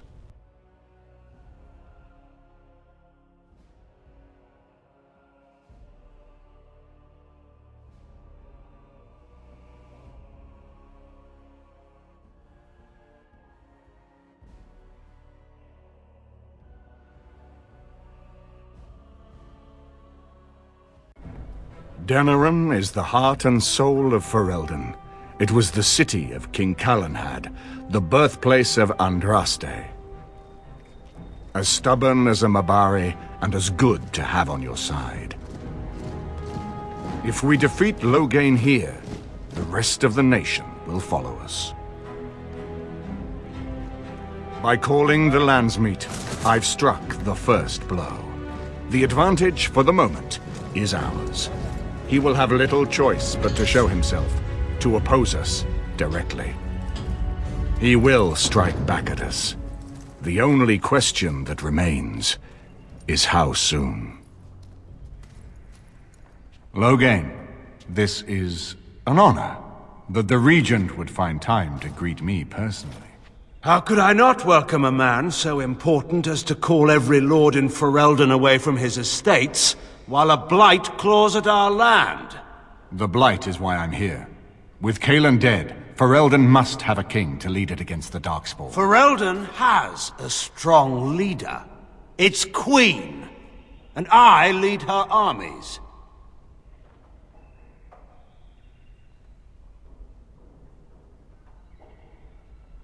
Ah, the Grey Warden recruit. I thought we might meet again.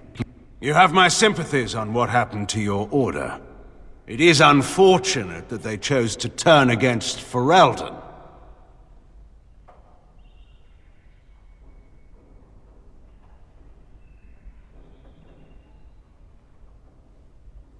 You should curb your tongue. This is my city, and no safe place to speak treason. For anyone. There is talk that your illness left you feeble, Eamon. Some worry that you may no longer be fit to advise Ferelden. Illness? Why not call your poison by its true name? Not everyone at the Landsmeet will cast aside their loyalties as easily as you and these sycophants. How long you've been gone from court, Eamon? Don't you recognize Rendon Howe, Arl of Amaranthine, and Terran of Highever? And current Arl of Denerim, since Urien's unfortunate fate at Ostagar. The Regent has been generous to those who prove loyal.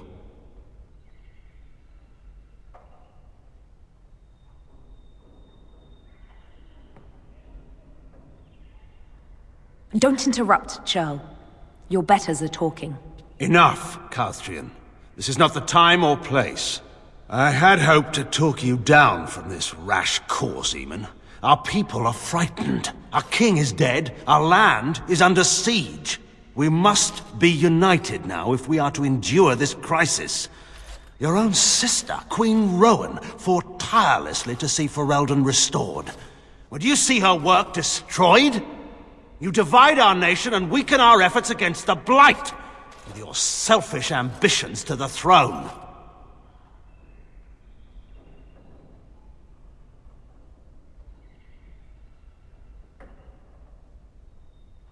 I was not talking to you. I cannot forgive what you've done, Loghain. Perhaps the Maker can, but not I. Our people deserve a king of the Theron bloodline. Alistair will be the one to lead us to victory in this blight. The Emperor of Orlais also thought I could not bring him down. Expect no more mercy than I showed him. There is nothing I would not do for my homeland.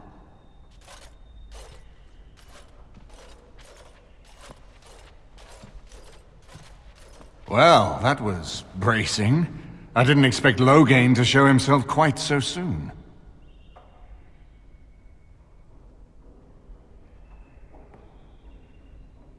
My sister married King Merrick while he was still in exile. At that time, he and Loghain were inseparable. The wild prince who'd never seen the inside of a castle, and the farmer's son. When Loghain joined Merrick's rebels, he was just a raw-boned boy, but he got on one knee to swear that he would see Ferelden free or die trying.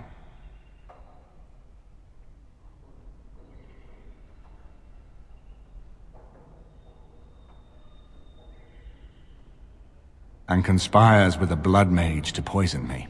It is a bitter dose to taste. The Chantry speaks truly about the corruption of power. If a man like Loghain could go and do this, I would never have believed he would do anything but what was best for Ferelden. We need eyes and ears in the city. Loghain has been here for months. The roots of all his schemes must begin here. The sooner we find them, the better we can turn them to our advantage. Go have a look around, and see what you can turn up. Better yet, find the nobles who have arrived for the Landsmeet. Test the waters. See how many will support us. When you're ready to talk strategy, come upstairs to my sitting room. We can lay out our plans for the Landsmeet then.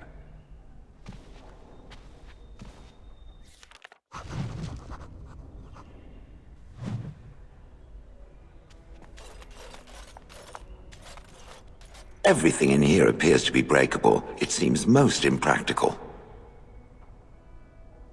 It doesn't have better things to do. On then.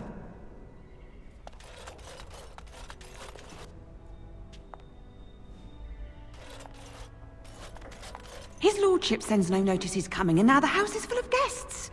Andraste preserve us, this will be the death of me. His lordship didn't bring Lady Isolde with him. I wonder why. You know, I could get to like this. The last time I came to Denerim, I stayed at an inn so filthy the bedbugs had fleas. What say you? By all means. This is a nice change from having to sleep in the woods, isn't it? Something I can help with? Denerim is Ferelden's most important city, yes? This is the seat of power, the jewel in the crown of the king. She is Ferelden's heart. Her walls are strong, but within them lies so much beauty, just like the country and the people.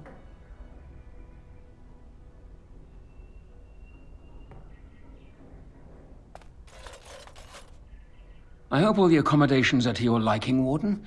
Please let me know if anything is troubling you.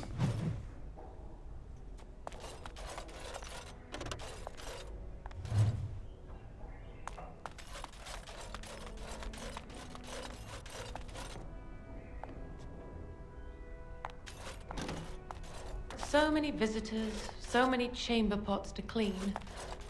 Oh, if they keep tracking mud up here, it's going to take a month to get it all out.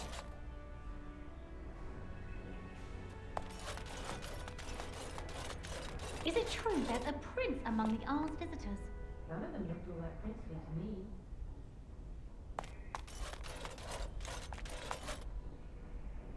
This is a nice estate, isn't it?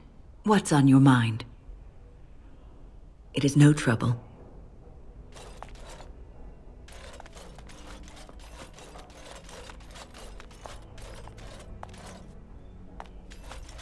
And I'm off. One speck of black on those loaves, Corella, or it's back to the scullery with you. Maybe if I drop a couple of good plates, they won't make me dry them anymore. Can't talk now, sir. Mistress Agatha would have my hide. Dinner's not ready yet, and don't ask. It'll be served when it's done, and that's that. Now, shoo, out of my kitchen.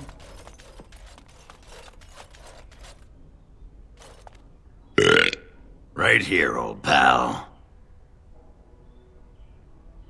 Aye, all right then.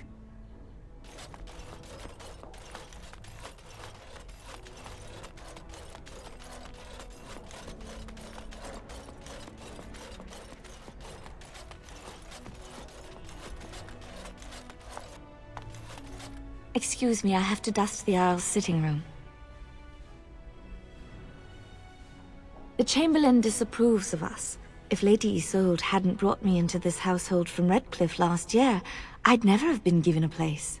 I beg your pardon, sir, but I really can't be seen standing about. The housekeeper will have my head. Good day.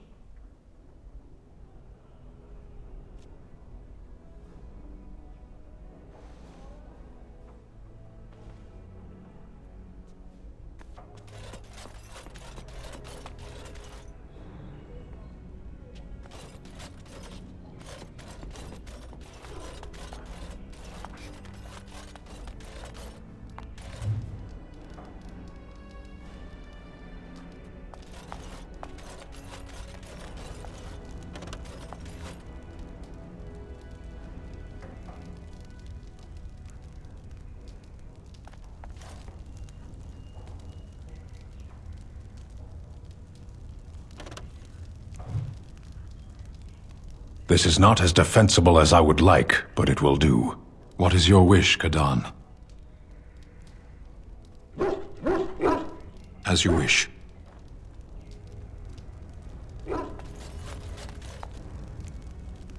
If one more servant asks if I would like a change of clothes, I will set the house on fire. I await your command.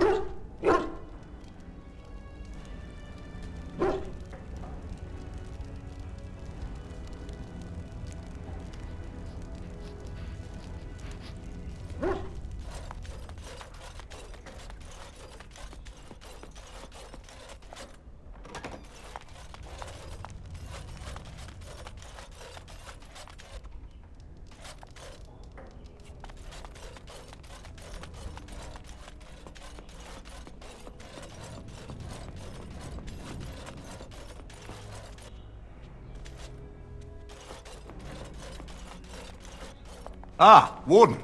I trust you've made yourself comfortable.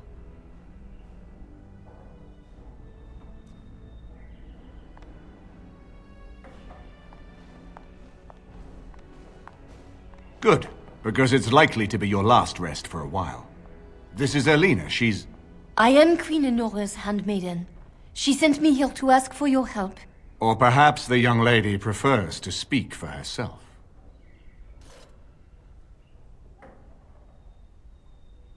The Queen, she is in a difficult position. She loved her husband, no? And trusted her father to protect him. When he returns with no king and only dark rumors, what is she to think? She worries, no? But when she tries to speak with him, he does not answer. He tells her not to trouble herself.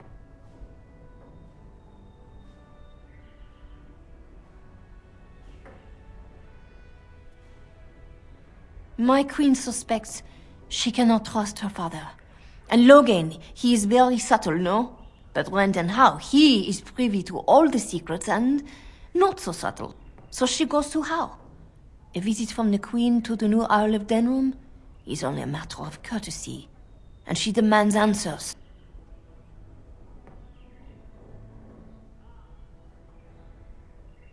He calls her every sort of name, traitor being the kindest, and locks her in a guest room.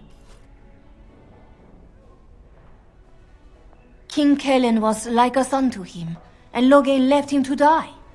Does he love Enora more? Who can say? I think her life is in danger. I heard Hal say she would be a greater ally dead than alive, especially if her death could be blamed on Arl Eamon.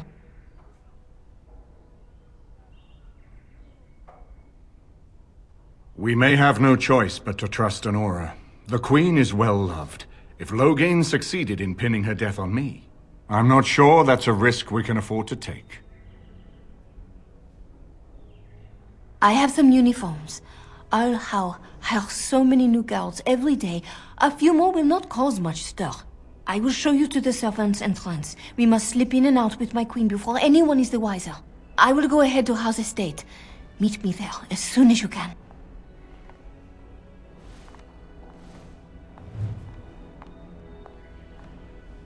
I'm glad you decided to help. With Enora's knowledge, we have a far better chance against Logain.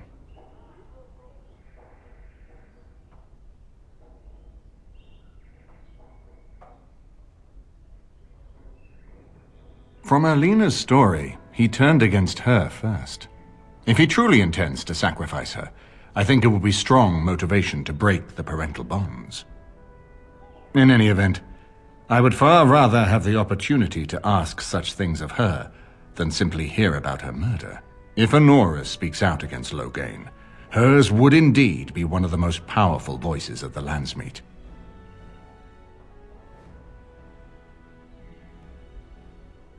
No more easily than without you there. There will be none to see it, save those who are already loyal to Logain. And given your reputation, Warden, I think Logain knows it's safer to carry out his plots far from where you can disrupt them. She and Kalen were promised as children and practically raised together. She was a smart child, knew how to listen, and how to blink those big blue eyes and get anything she wanted. Her mother's looks, her father's brains, and the best tutoring Merrick's money could buy. It's a potent combination. She's obviously more than a maidservant, but I imagine it's useful for Enora to have a trusted attendant who can move more freely than she herself. And consider what aid she and the Queen might be to us. If Enora has truly turned against her father, she becomes the one thing we lack. Someone with a true understanding of Logain's plans and allies. With her guidance, we can form a far more successful strategy against him.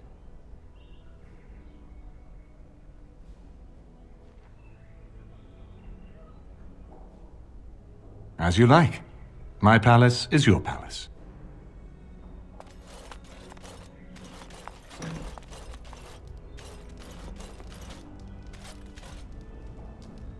Huh.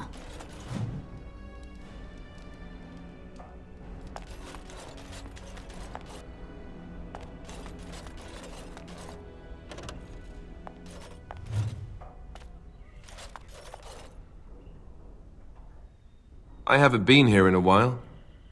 They've changed the dining room. Something on your mind? Of course. You never asked?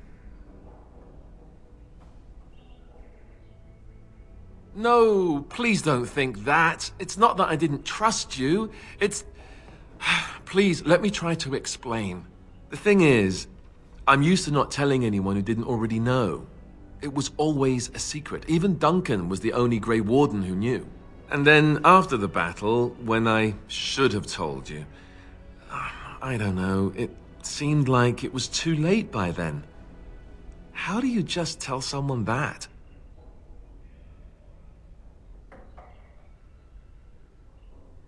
I should have told you, anyway.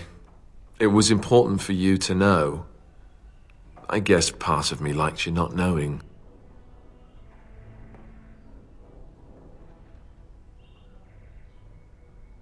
They treat me differently. I become the bastard prince to them, instead of just Alistair. I know that must sound stupid to you, but I hate that it shaped my entire life. I never wanted it, and I certainly don't want to be king. The very idea of it terrifies me.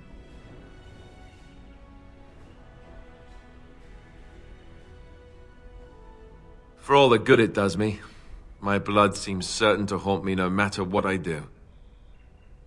And now Arleman plans to put me forward as the heir. It never ends, does it? For what it's worth, I'm sorry for not telling you sooner. I guess I was just hoping that you would like me for who I am. It was a dumb thing to do.